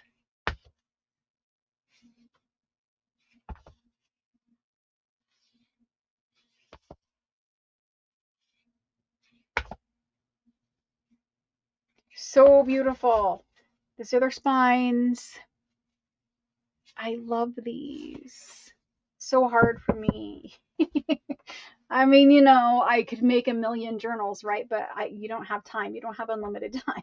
So we're going to do these random. There is 6 of them. They're all in pretty good shape. I mean, as far as the covers go. Inside, these are printed in 1895 in Paris. They do not have rag paper. They do not. There's a little leaf or something. I don't know what that is. Book crumbs. They're not rag paper, but they're not bad paper. You can use these pages in a journal. They're not the super tanned. They're not fragile. They're not falling apart. They're fine and they're French. But this. I love these. So anyway, 6 of them. Greek myths. Thank you. Perfect. Thank you, Melissa. Do you guys want to pick? Is that what's happening? You guys want to pick because maybe something is meaningful to someone else? You guys can pick them. You guys can pick. If you want, you can say any, and any will get you any of them. If you want to claim it by name, you can claim it by name. But I'm going to type them in and wait for the go. Okay? All right, here we go. And please show me what you make with these things, guys, because I would love to see the journals that these covers become. Because then it's kind of like crafting through like, what do they say? How do they say that? Something through you? Whatever. Anyway, let's do these. These are French. I'm just going to call them Greek myths. Apparently that's what they are. I am going to do them at $45 per book. And I want the covers. Please, someone make a beautiful journal out of this and show me vicariously. Thank you, Linda. Yes, living vicariously. I'll be crafting vicariously through you when you show me what you make with these. Because these I love. I wish we could find a million of them. They would have been awesome for like the journal kits, right? Like if I could find 150 books that were all the same. Maybe some school books eventually. Okay, so Tracy is in first. And she is claiming one. Now, Tracy, what is this myth about? Anybody know? So Tracy's getting that one. I don't even know how to say it, but that's the one she's getting. Thank you, Tracy. I don't know the myths of these. Okay, so there's Tracy. Ricky isn't any.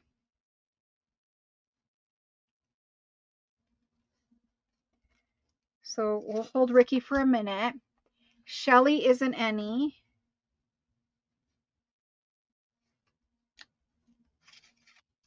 And then after Shelly, Christelle isn't any. Barbara isn't any.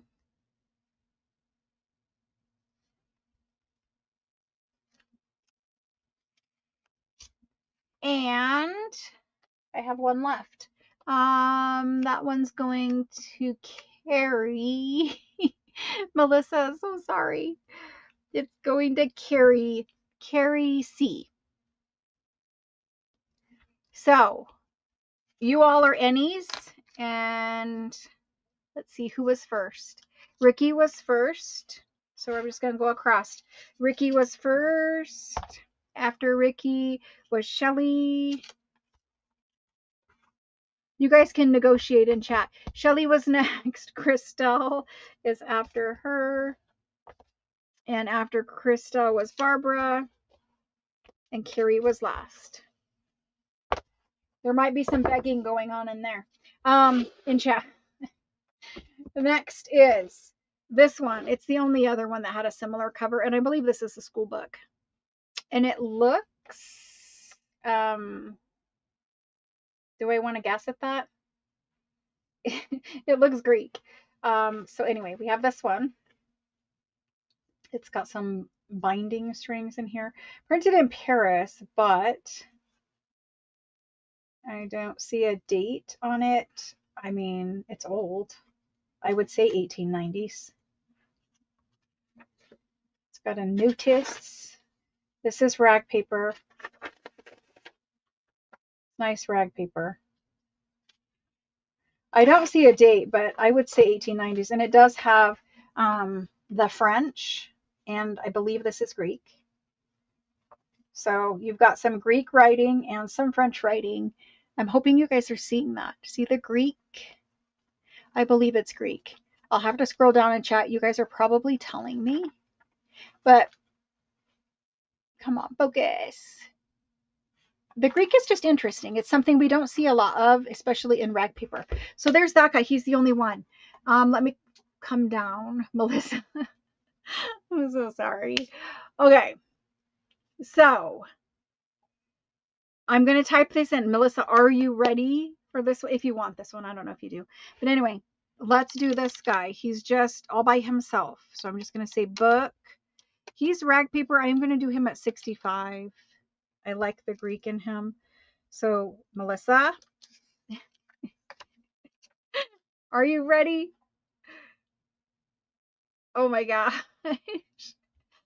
All right. So I do have to be honest, and it goes to Christine Joyce.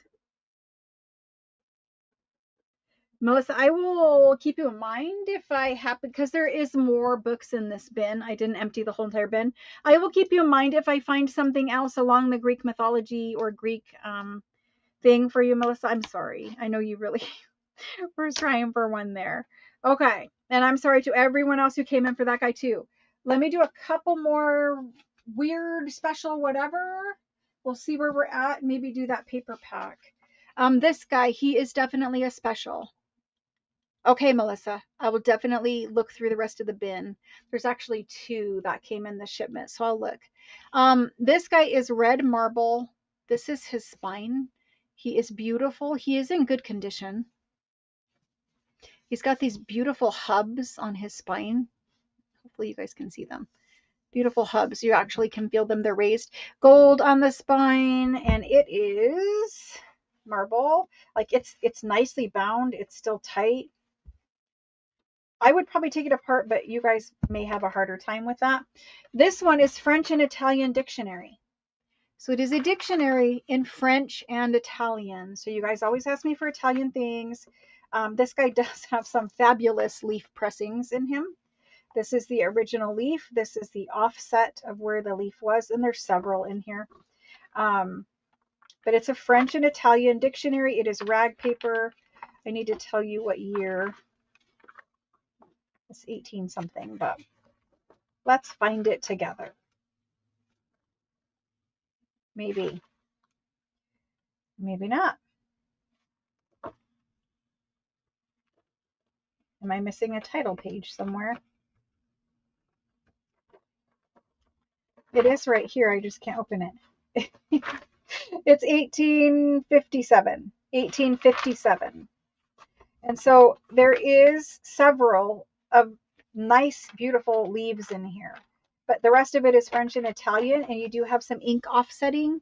I don't know if you guys can see, but there is some ink offsetting in the text block. That's very common. This is rag paper. It is beautiful.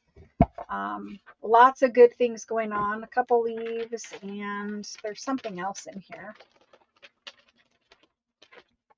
Maybe just the 2 leaves, but like I would just scan that. It's beautiful. Anyway, I think there is something else, but where it is, I don't know. Maybe it is just those 2. Maybe I'm thinking of a different book. I don't know. I guess it's just 2 leaves, but total pages. Well, this section back here goes to about 530, but it starts over. So it starts over. So this is 530 from here over. And this section here is up to 416. So roughly 950 pages in this guy. And it's beautiful. Very beautiful. And I don't know, he's in nice condition. So you'll have to fight with whether you decide to take that one apart, because he's beautiful. And he is 6 inches by 9.5 inches. So we're going to do him, and I'm going to do him for 200. And I think that is pretty good price for him. And so we're going to type him in. Was a great Greek warrior. Awesome. I am doing paperbacks. Yes, I'm sorry. I will go grab them, Amy. So 200. And I don't know. I need to change. Hold on one second. I'm so sorry. I have turned this down several times, but it's just a little too warm in here. That helps a little bit. Okay. So he is 200, French Italian dictionary 1850.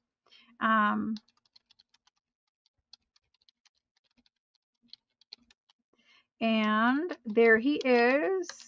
If he finds a new home, great. If not, he will stay on my shelf.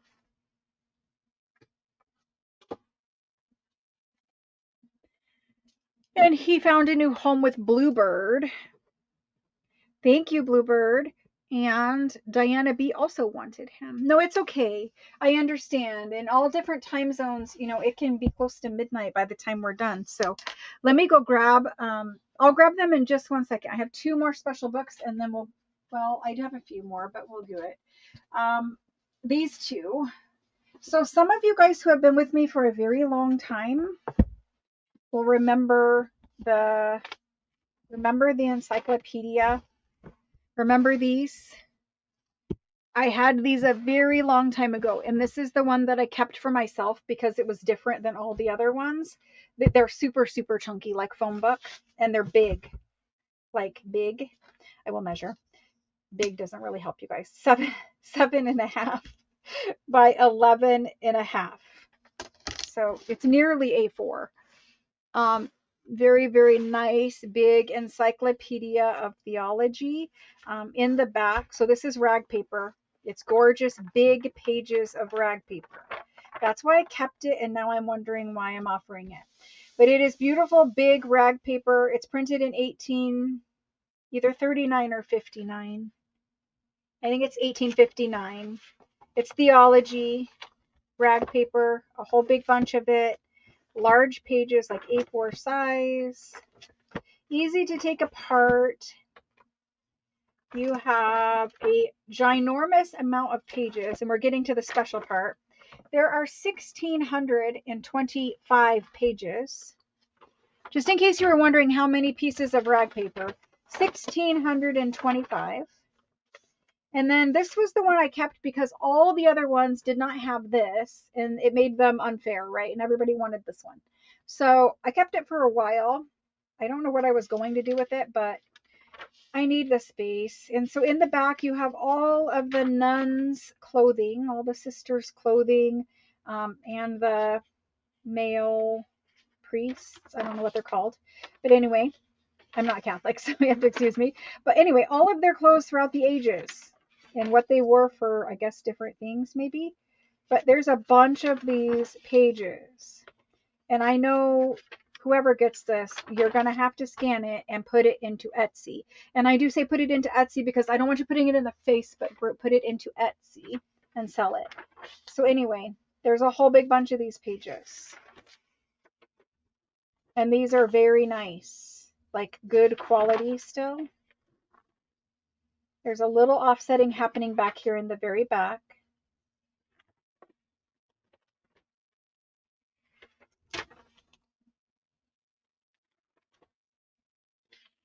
See how many pages?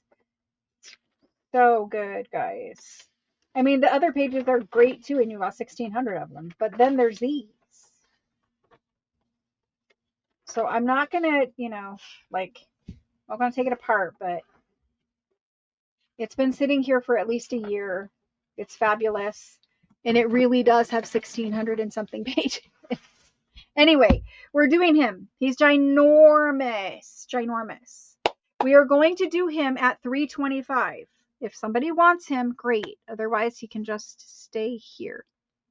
What should I call him? Theology? Theology. Giant book. I mean, we're getting really random, but there he is. Maybe some of you are Catholic. Maybe some of you have a connection to nuns or something like that. Maybe you just want the big paper, because rag paper big pages are super hard to find and you're getting a ton of them. But I don't know. We offered him. That's what we did. I see Norma asking for him, so I think he's going home with Norma tonight. Thank you, Norma. And I can't remember if I have your info or if you are new. But thank you, and hopefully you'll send me an email and let me know. Remind me who you are, Norma. And I don't mean to be like that, but we have just had so many new people. It is getting really hard for my brain. Plus I have fibromyalgia and I have brain fog. It is getting really hard for my brain to keep track with all them. Waiting on paper packs. I have maybe 5 more specials or so, and we will do it. It'll probably be right at the end. I know you guys are staying up for it, but I do have other paper packs throughout the week also. This guy right here, I mean, I can go grab it and do it. Let's just do that. I'll go grab it after this one. I said I was, so let's just do it. This one is also an encyclopedia. It is different, and he has tape on his spine. Someone has repaired him with some clear packing tape fairly recently from the looks of it. But anyway, that's him. I'm going to leave him up over here. He's printed in 1842 in Brussels. His first title page is loose. Encyclopedia, dictionary of something. I don't know what this is, but it starts out with N. There's a supplement in the back, and then you have the 3 letters per column. There is a fold-out table of some sort here. Different thermometers. I don't know. It doesn't say thermometers, but it says something. There's that. That looks like another little table, but it's in really poor condition here. But it is a dictionary. So it's got rag paper, and it is a dictionary, and it is a good size. It's different though. It's more like encyclopedia, I guess, than dictionary. 10.5 by 6 3/4. Okay, so let's do that. Hello, Trish. Welcome. Let's do this guy. Antique French Encyclopedia. And I'm going to do him because he's beat up and he's got rag paper, but it might be like a mixture of rag. It's not my favorite rag paper, so I'm going to do him cheaper. Let's do him at 85. He's big, so, he's 85. I'm just going to say he's not my favorite rag paper. He's not going to crack on you, I don't think, or anything like that, but I am going to fold a corner, and he probably is already sold, so I apologize. I'm going to crease that really good. No, his paper is perfectly fine. Even when I pull on it, it's perfectly fine. So it's just not as, it's not the hand laid, it doesn't have the texture, but it is nice paper. I know I'm doing a great job selling that. I'm going to price him and leave him in case somebody else comes in for him. Let me go grab those paper packs because I think you guys are waiting on those. And so we are not going to have this many books the rest of the week. I will pop in with a book here or there or a collection of books here or there, but the rest of the week is primarily different stuff. We will have one night that is all of the lacy, girly, frilly, French fashion, lace samples, fabric samples, all that kind of stuff, all sewing related, whatever, and I'll mix in some other things. We're gonna have one night that is more like mixed media, whole bunches of that. One night that is just tons and tons of small things, and I think that pretty much finishes our week. Let me grab the paper packs.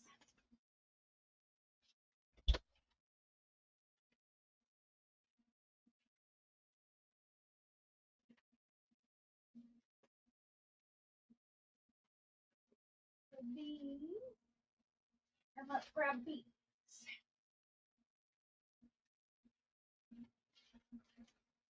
So I also told you guys I was doing these, and I grabbed the paper packs. There's so much stuff. I have stuff in the hallway in bins or totes. So anyway, these are the coffee dyed ones, and I brought them in here so I could show you like what they look like coffee dyed.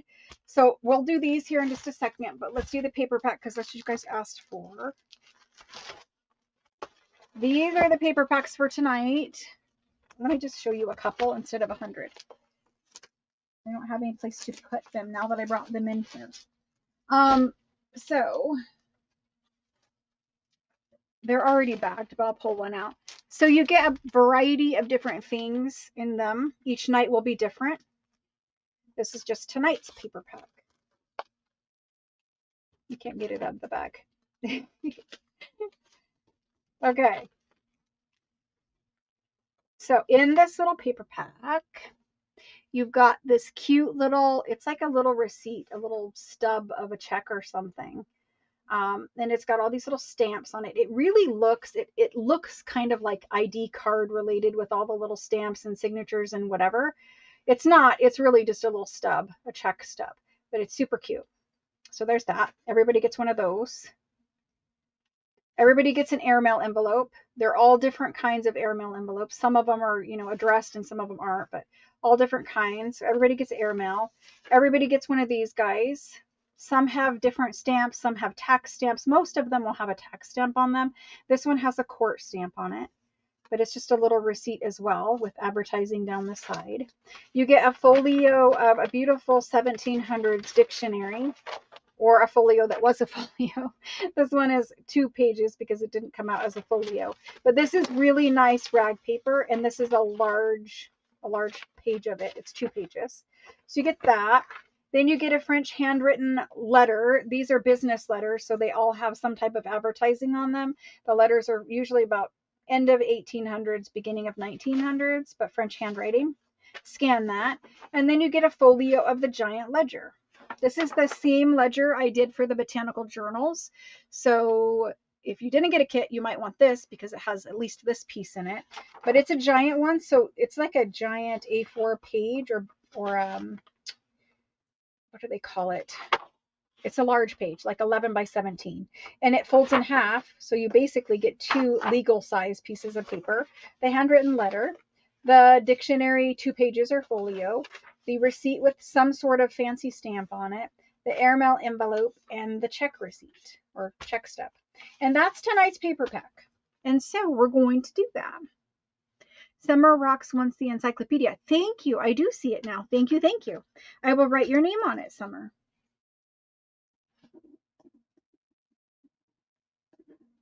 Thank you very much. And thank you for helping, Melissa.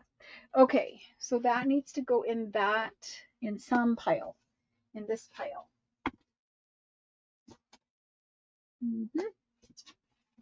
There was my book lunch. All right. I'm just going to call this paper pack. We're just going to keep it simple. It's $16. And there's the go. 16 for the paper pack. And I believe, even this ledger, it's 1942. I believe you can scan it because it's not really something somebody's going to care about, but I think you pretty much can scan everything. Maybe the airmails are iffy, but everything else, I think you're good. Okay, so I have a gigantic list of people. Oh my, we do have a list of people. So let me write them quick just because I wrote everything else tonight and it will be helpful to write them, I guess, so I don't have to go back for just this paper pack. So first it is Lacey. I will do this as quick as I can. Lacey, Diana, and she would like 2. Diana B for 2. Amy D. Diane Bell. And the reason why I don't say the rest of your name is so that we can keep your, protect your identity. Marcella, Tracy, and after Tracy, we've got Leilani. And after Leilani, Alice. Hello, Alice. Alice W. and Christine J. and Jana and Jody M. and Jennifer S. T. Jama. Linda R. Deborah K. And after Deborah, thank you guys very much. After Deborah, we've got Cheryl. I'm pretty sure that means a me. Cheryl W. Nicole S. Terry B. Kimberly G. Ruth C. Amy D. We did get Amy D. And then Pam M. Sandy P. Susan Elliott. And Norma. Mrs. E. Sherry D. Shauna H. for 2. Lori H. Summer. Randy. And after Randy, we've got Amy D. 2 total. Okay, perfect. I'll put you to 2. Thank you. Barbara.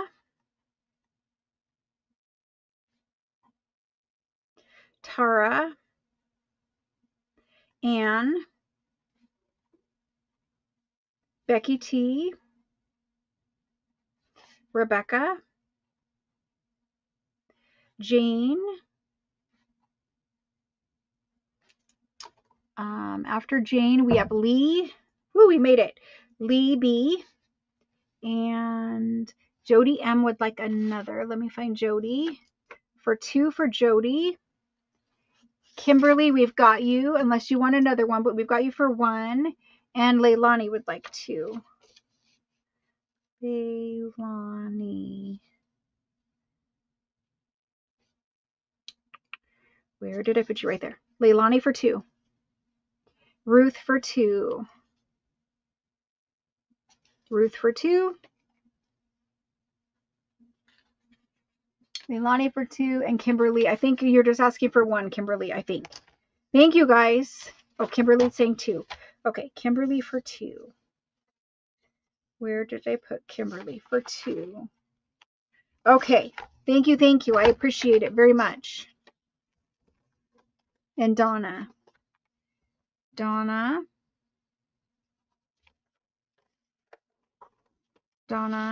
for 2. Paula, you sure can. Donna and Paula, I need to know what your last name is. Can you email me and let me know that, please? Just tell me like the paper pack and what your last name is, because I am not sure. I have Donna's and I have Paula's, but I'm not sure if you're that Donna or that Paula. So if you let me know, maybe the first initial of your last name, if you want to type it in right now, but you can let me know privately what your actual last name is, or if you're new, you can send me your info. But yes, Donna and Paula, we've got you. And I see Donna C. Sorry, you may have already told me that several times tonight. Thank you, Donna. Okay. Thank you, guys. I appreciate it. Let's do these little cards. As I said, those were tonight. We'll get that paper pack cleaned up. So these index cards, I did packs of, well, they're not index cards, they're card catalog cards. But I did, look, Chinese calligraphy. I did them in packs of 20. So there's Chinese calligraphy, creative ability. There's a bunch of creative. There's diving. There is death in here somewhere, electronic stuff.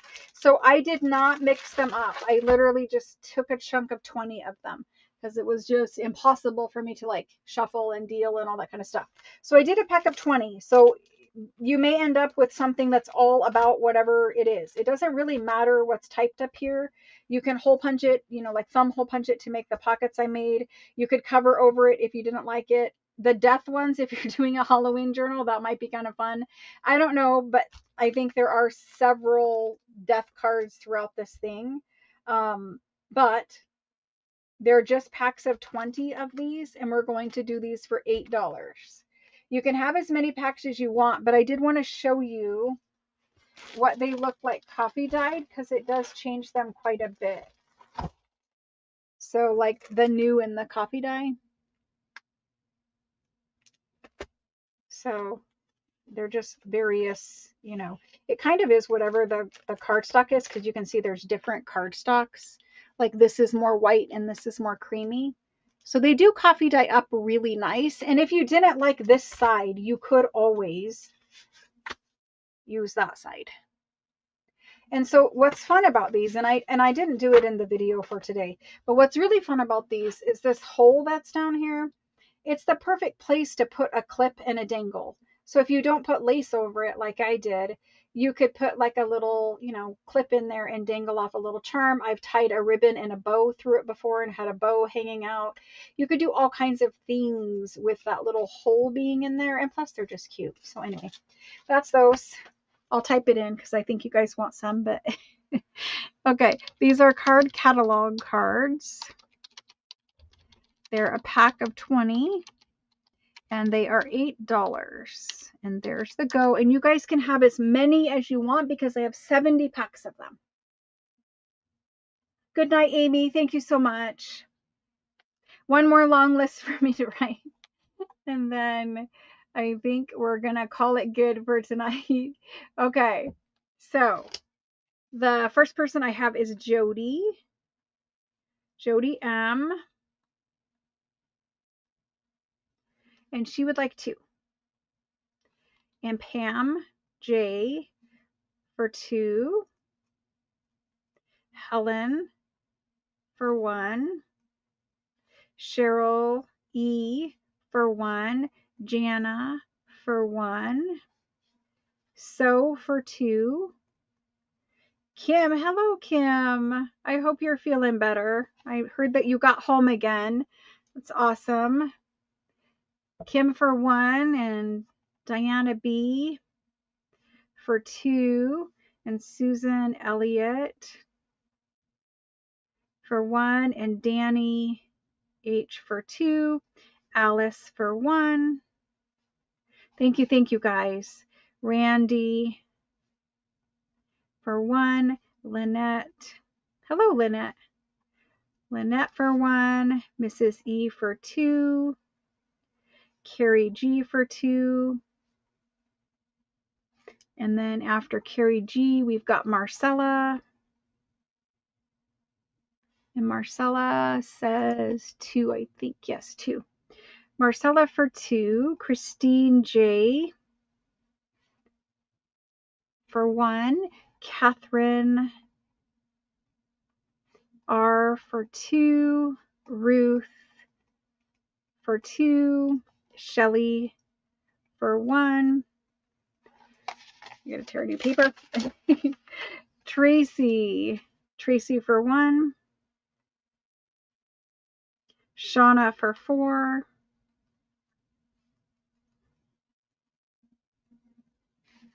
Shauna for 4, Deborah, Kay, Ricky, and Deborah and Ricky for 1, Cheryl W for 1, and Amy for 2, Amy W. Vintage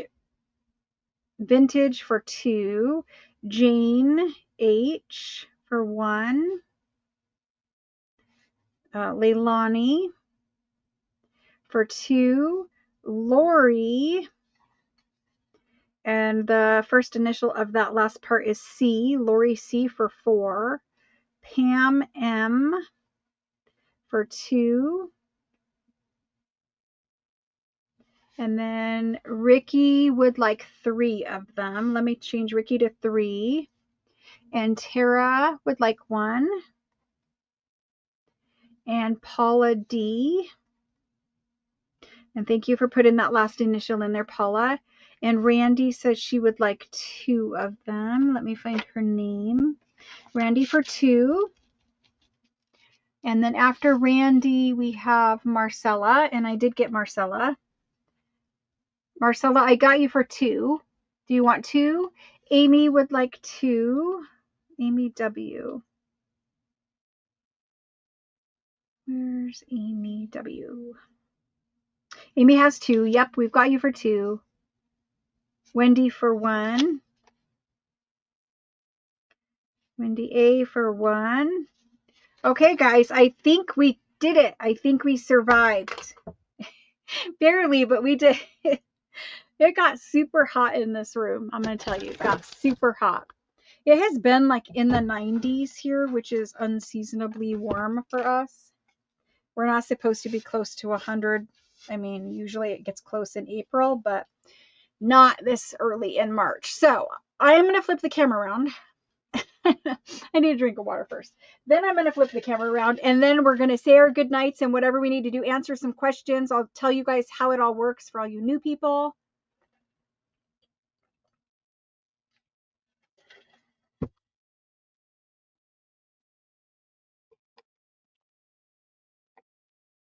If you have any question, type it in. I'm going to flip the camera around, then I'll answer your questions. I see some already.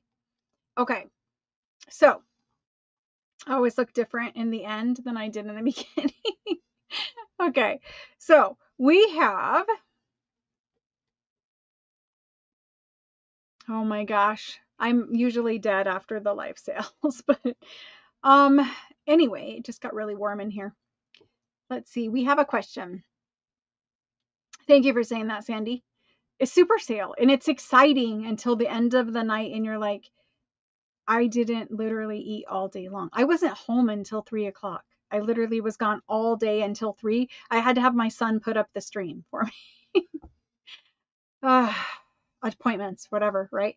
So anyway, Florentine paper, not tonight. I will have 2 options for Florentine paper. Well, 3 actually. I have all the Florentine stationery that is not the decorative sheets of paper, but the stationery part of it. So that same company in Italy that makes all the Florentine paper that has the pretty patterns on it also makes fabulous watercolor paper and cardstock pads. And this time I brought in both. I brought in the very thick watercolor cardstock and I brought in the watercolor paper in 2 different sizes. They also have stationery paper pads and other things, notebooks, journals, pencils. They all have the Florentine paper patterns on them. So I have those. Those are coming sometime this week. Then we have, and file folders and other things that we make journal covers out of. So that's coming sometime this week. We also have going into Etsy, I believe. I might try to, they're not done yet. I have the Florentine paper that's all cut up into scraps. That way you can have a pack of Florentine paper that it's just different sizes and it's a bunch of different patterns. I have that cut. I just don't have it packaged and sorted. If I can get it done, I will bring some of those to a live sale. But the big sheets of Florentine paper will be probably the next live sale after we do this super sale. Just because the Florentine paper sheets, they're 28 inches by 20 inches. They're massive. They have to be rolled up. They have to be shipped in tubes. It's a whole big ordeal. So when I sell the paper sheets like that, I sell nothing else other than the sheets so that they can all ship by themselves. So that's with Florentine paper. The paper cut up packs, I'll try to bring them. If they do not make it here, they will go into Etsy because that's where they were designed to go in the first place. I'll try to do it. My cognitive abilities are shot. You guys know that. Okay. So, sewing stuff, probably not tomorrow. I'm going to hold off. I have a bunch of other French paper things and packs and things that we need to do tomorrow. Less books and more. There's just all kinds of random French things like stamps and the wooden number stamps and actual paper stamps. And let me flip the camera back down a minute. I'll show you guys some things. Let me flip the camera back down for 1 minute and I will preview with you guys some quick things that are sitting here so that you guys get an idea. Okay, these are coming. You guys asked me for stamps. These are 100 packs of French stamps in a bunch of different colors. These are copper monogram stencils. So you take the little thin copper stencil and you can actually ink over this and it makes a beautiful monogram on paper. So we can actually add monograms to paper, but I have large ones and small ones and everything. So there's those. So random things like this, right? I have these. Oh my gosh, I just knocked one over. These kind of stamps with the numbers, the automatic numbering stamp things. I have those kind of things. I have tags. There's a bunch of different tags. I have school books. I have a bunch of these kind of small little ledgery books again. I have regular French school books. I have all of this stuff. All of that stuff. I have papers and papers and papers. I have these stamps, the wooden wheel number stamps. There's a whole bunch of other stamps in here. There's just tons of stuff. I have packs and packs of stamps. I have letters, French letters. There's a ton of French ledgers that are sitting here. There's more tea cards. There's a whole other room of stuff that I can't even get into this room yet. I have to take tonight's stuff out and bring in the next night's stuff. So anyway, that's just what's sitting right behind me. So we have anything and everything you guys could want. It's here. We just got to figure out how to get it and get it into time frame and all that kind of stuff. Sewing stuff you guys are going to love. I wish I had the box of lace in here because if I show you the box of lace, you might fall out of your chair because I just about did when I found it. You guys know I love French lace and I especially love French lace samples with paper labels on them. So when I found these, I was just like, can we get more? Can we get more? Can we get more? And so I have a lot of them, but I'm going to save some for myself because I really love these. But I did bring enough for us to share, more than enough for you guys. There's plenty. I have many of them now. Anyway, let's see what else was said in here. That was the sewing stuff, the proxy. It is kind of fun, isn't it? Yes, the whole entire week. So here's how it works for everyone. The whole week will be, after every night, I take all your items and I sort them and put them into bins with your name on in the other room. In the other room, all your stuff stays in your bin all week long. I will continue to add to your bin. At the end of the week, when the super sale is over, the super sale ends right now on Thursday. I might extend it to Saturday. It just depends. But at the end of this super sale, I will take all your stuff. I will bring it in here, invoice you all for it, pack it and ship it to you. When you get your invoice, it comes to your email. I cannot send you an invoice if you did not send me your information. So wait 1 week because a super sale is a lot of work behind the scenes. So give me a week to get you invoiced. It might be sooner. It might be a couple days. Who knows? But if after a week you do not have an invoice in your email, then you need to send me your information all over again, making sure that you get the number 1, because my email is inkedpaperart1@gmail.com. Send me your information again. If you send me it again and you do not get a response back within a couple of days, then you need to maybe reach out to me in the Facebook group, reach out to me on Messenger, because something is happening and I'm not getting your email or not connecting the dots. If you have a name that is a username, a screen name, a fake name, whatever the case may be, I don't care about that. All I care about is being able to connect the dots. So if you have a different name, if you're using a different name, if you're buying under a different name, but you email me your real name, in the subject line of an email, you need to tell me what your name is that I'm seeing here on screen. And if you've already sent your information, but you forgot to put it in the subject line, please send me another email with it in the subject line. It has to be in the subject line, because when I go to the email and I search for whatever name you're using, if it's not in the subject line, it doesn't usually pick it up in the body of the email. So that's why it needs to be in the subject line for screen names, fake names, whatever. And again, I get totally why you guys do fake names. A lot of you do. A lot of people here do. It's totally fine. I understand. But I need to be able to connect your real name and your email to your screen name.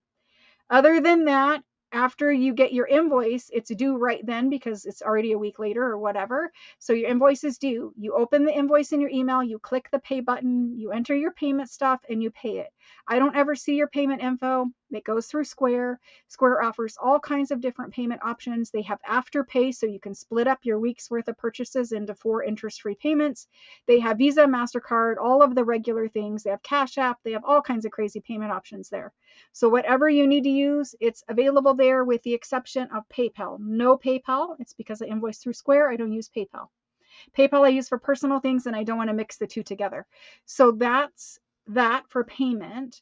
After you pay, your package ships. If you pay your invoice on time, meaning within the day or two, the first day you get it, your package leaves the next day.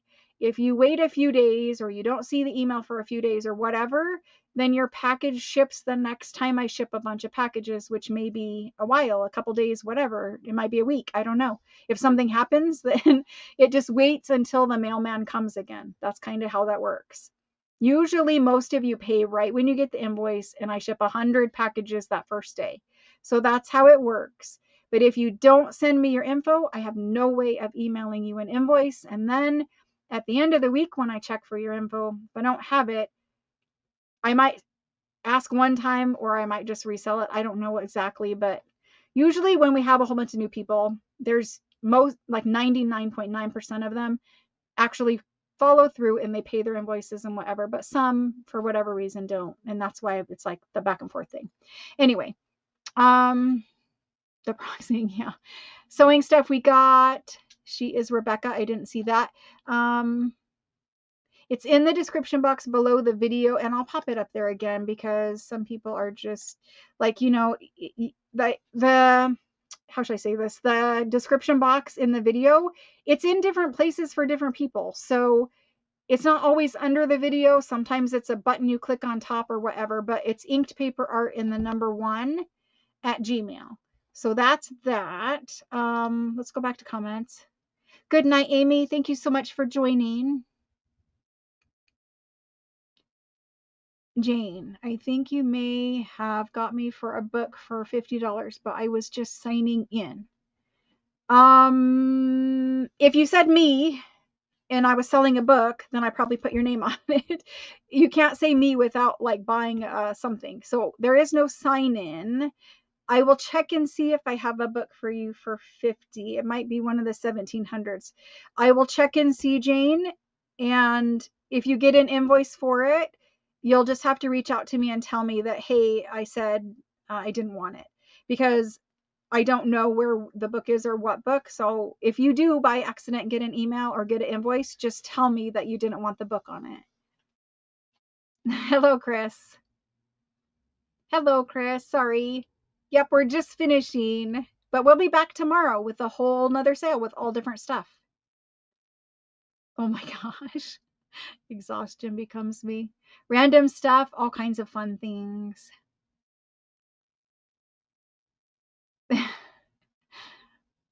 Yeah, we have a lot of stamps, a lot of different configurations of stamps too. It's not just those packs of 100.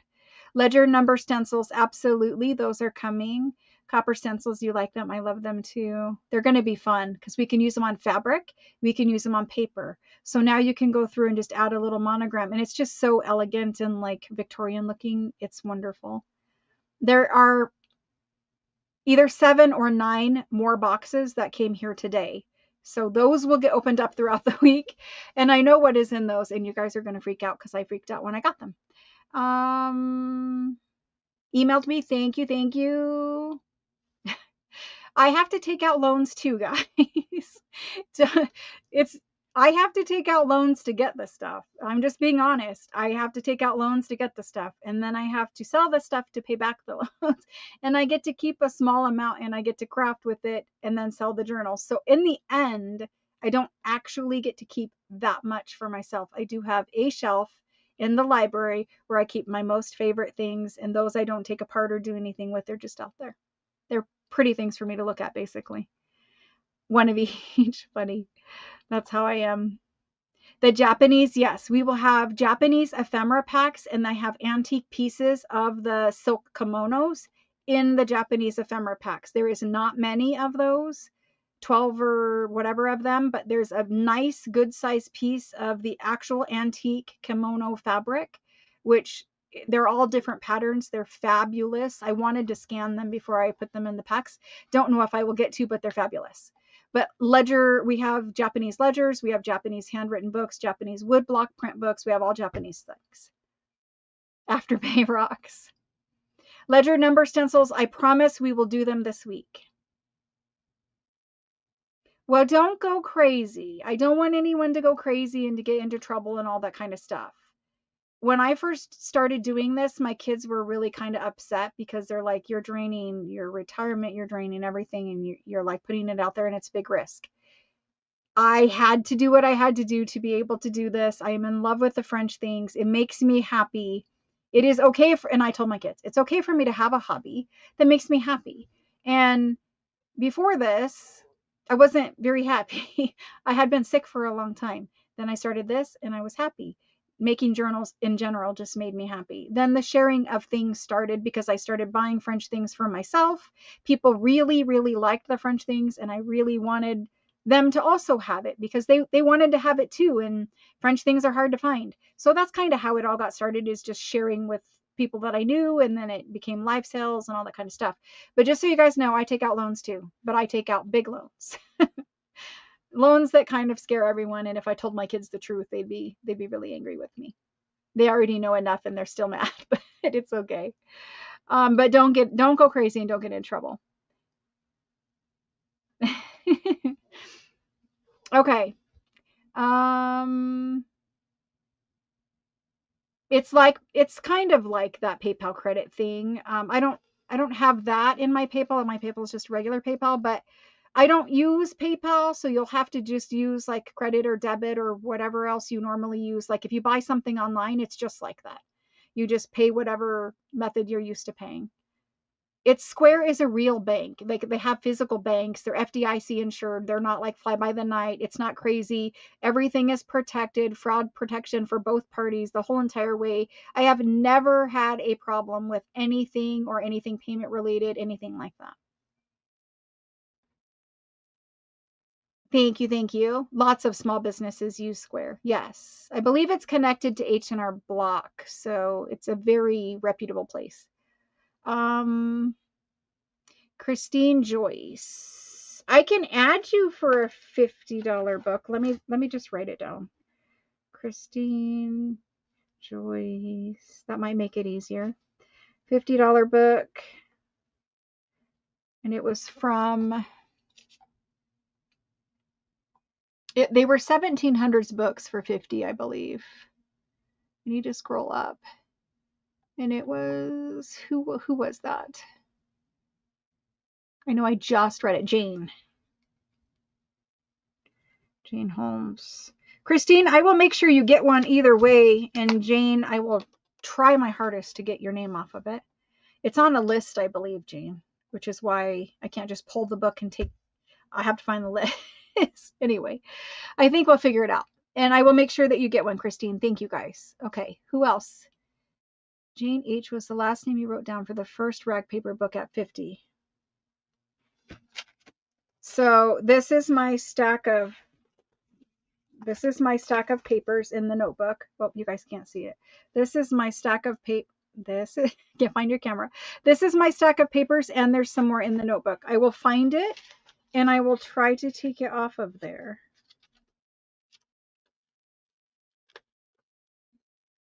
Hold on. How did you know it was the last one? How did you know? Okay, Jane, you're off, and Christine is on. Thank you so much. I appreciate that. And how did you know? Did you rewind? Because I'm just curious. Thank you, Deborah. My goodness. Thank you. I need a proxy for selling. Oh gosh. Moving? Nope, nope. I don't know when they're going to be, but I do have 500 of them. So if you happen to miss them, call it out to me. When I'm going to do this at the end of every sale and try to catch up and make sure everybody's good. So if you do miss it, yell at me and tell me, hey, put me on the list for a ledger number stencil. I know I have 500, so we'll be good. I enjoy all aspects of antique things, and junk journals is just a creative way of playing with antiques that doesn't cause me such physical pain. I mean, it causes me some, but not as much as what I was doing. Thank you guys. I know moving. Oh my gosh, I would love to move, but can you imagine if I had to move, guys? That would be scary, very, very scary.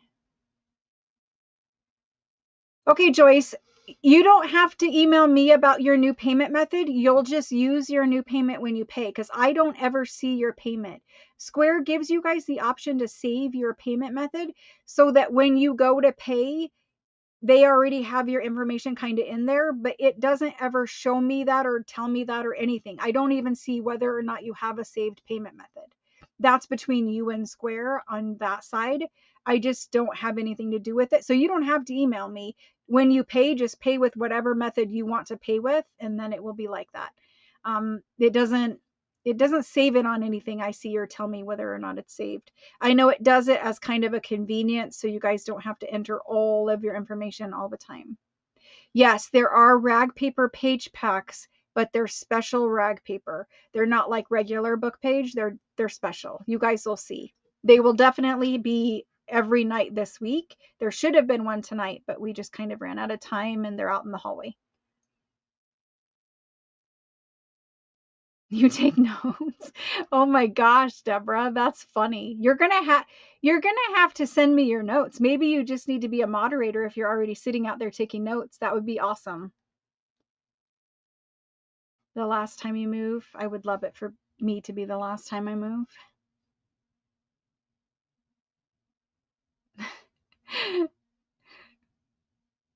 It's okay, Donna. Thank you so much. I appreciate it. Thanks for checking for all of it, guys. It's okay. It happens. People are new. It's all right. Okay, rent the house next door.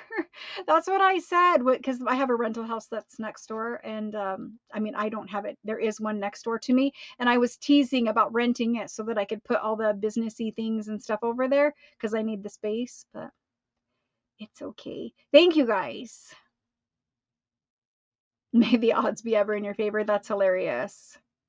Well, I'm hoping to not have to move after this last time. I would really like it to be the last time for me as well. But I think we got all the questions. I think everything's done. Everything, I don't process anything until after the whole super sale is over.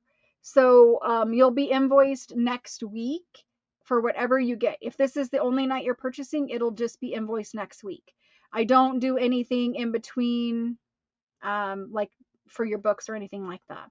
It just happens all together. That's the only way I can keep it straight. And this is kind of like behind the scenes, but the only way anyone can keep this straight is to do everything for all of you all at the same time. The second somebody has to get pulled out of line because they have a request or something different or something changed or whatever, it really messes it up and makes it much more likely for me to mess up whatever it is that made you get pulled out of line for in the first place. It kind of is like, if everything goes in steps, it's all good. But if somebody gets pulled out for whatever reason, that's when things get messed up. That's when things get shipped wrong or packed wrong or charged wrong on an invoice or whatever the case may be. So I really try to keep everything for everyone happening all at the same time. So I know some of you, you're like, okay, well, I just bought that. That's good. Send it to me. Or hey, I'm making a journal. Could you send that to me? The second I pull you out of line, it just messes up the whole system. So it does have to stay all together. Sorry about that. Okay, guys, I will see you back here at 7 p.m. Eastern Standard Time. Remember, it's 7, not 6. Usually it's 6 on Tuesdays. So I'll see you back here at 7 tomorrow. We will have a fabulous time of all kinds of other things. Tomorrow, I only have one appointment, doctor's appointment for my son. So I'll get more home time and hopefully get something done, maybe that little intro video or whatever. But I'll try to get more work done before that happens and get all this stuff out and into your bins. If I wait to the end, it kills me. So I have to do it every night. Anyways, I will see you guys again soon tomorrow, and I'll have a video. I don't know what it will be yet because I haven't filmed it yet, but some kind of video will air in the morning. Now, being creative when you're this tired, that's a tough one. I'll go take a break and eat something because I haven't eaten yet, and then I'll probably want to sleep and maybe set an alarm for like 1:30, maybe 1:30, and then get up and do a video. We'll see. It's crazy, but we do it, right? It's fun. Okay, guys, we'll see you. Have a good night. Bye. Thanks so much for hanging out with me. You guys are the best. Thank you. Thank you.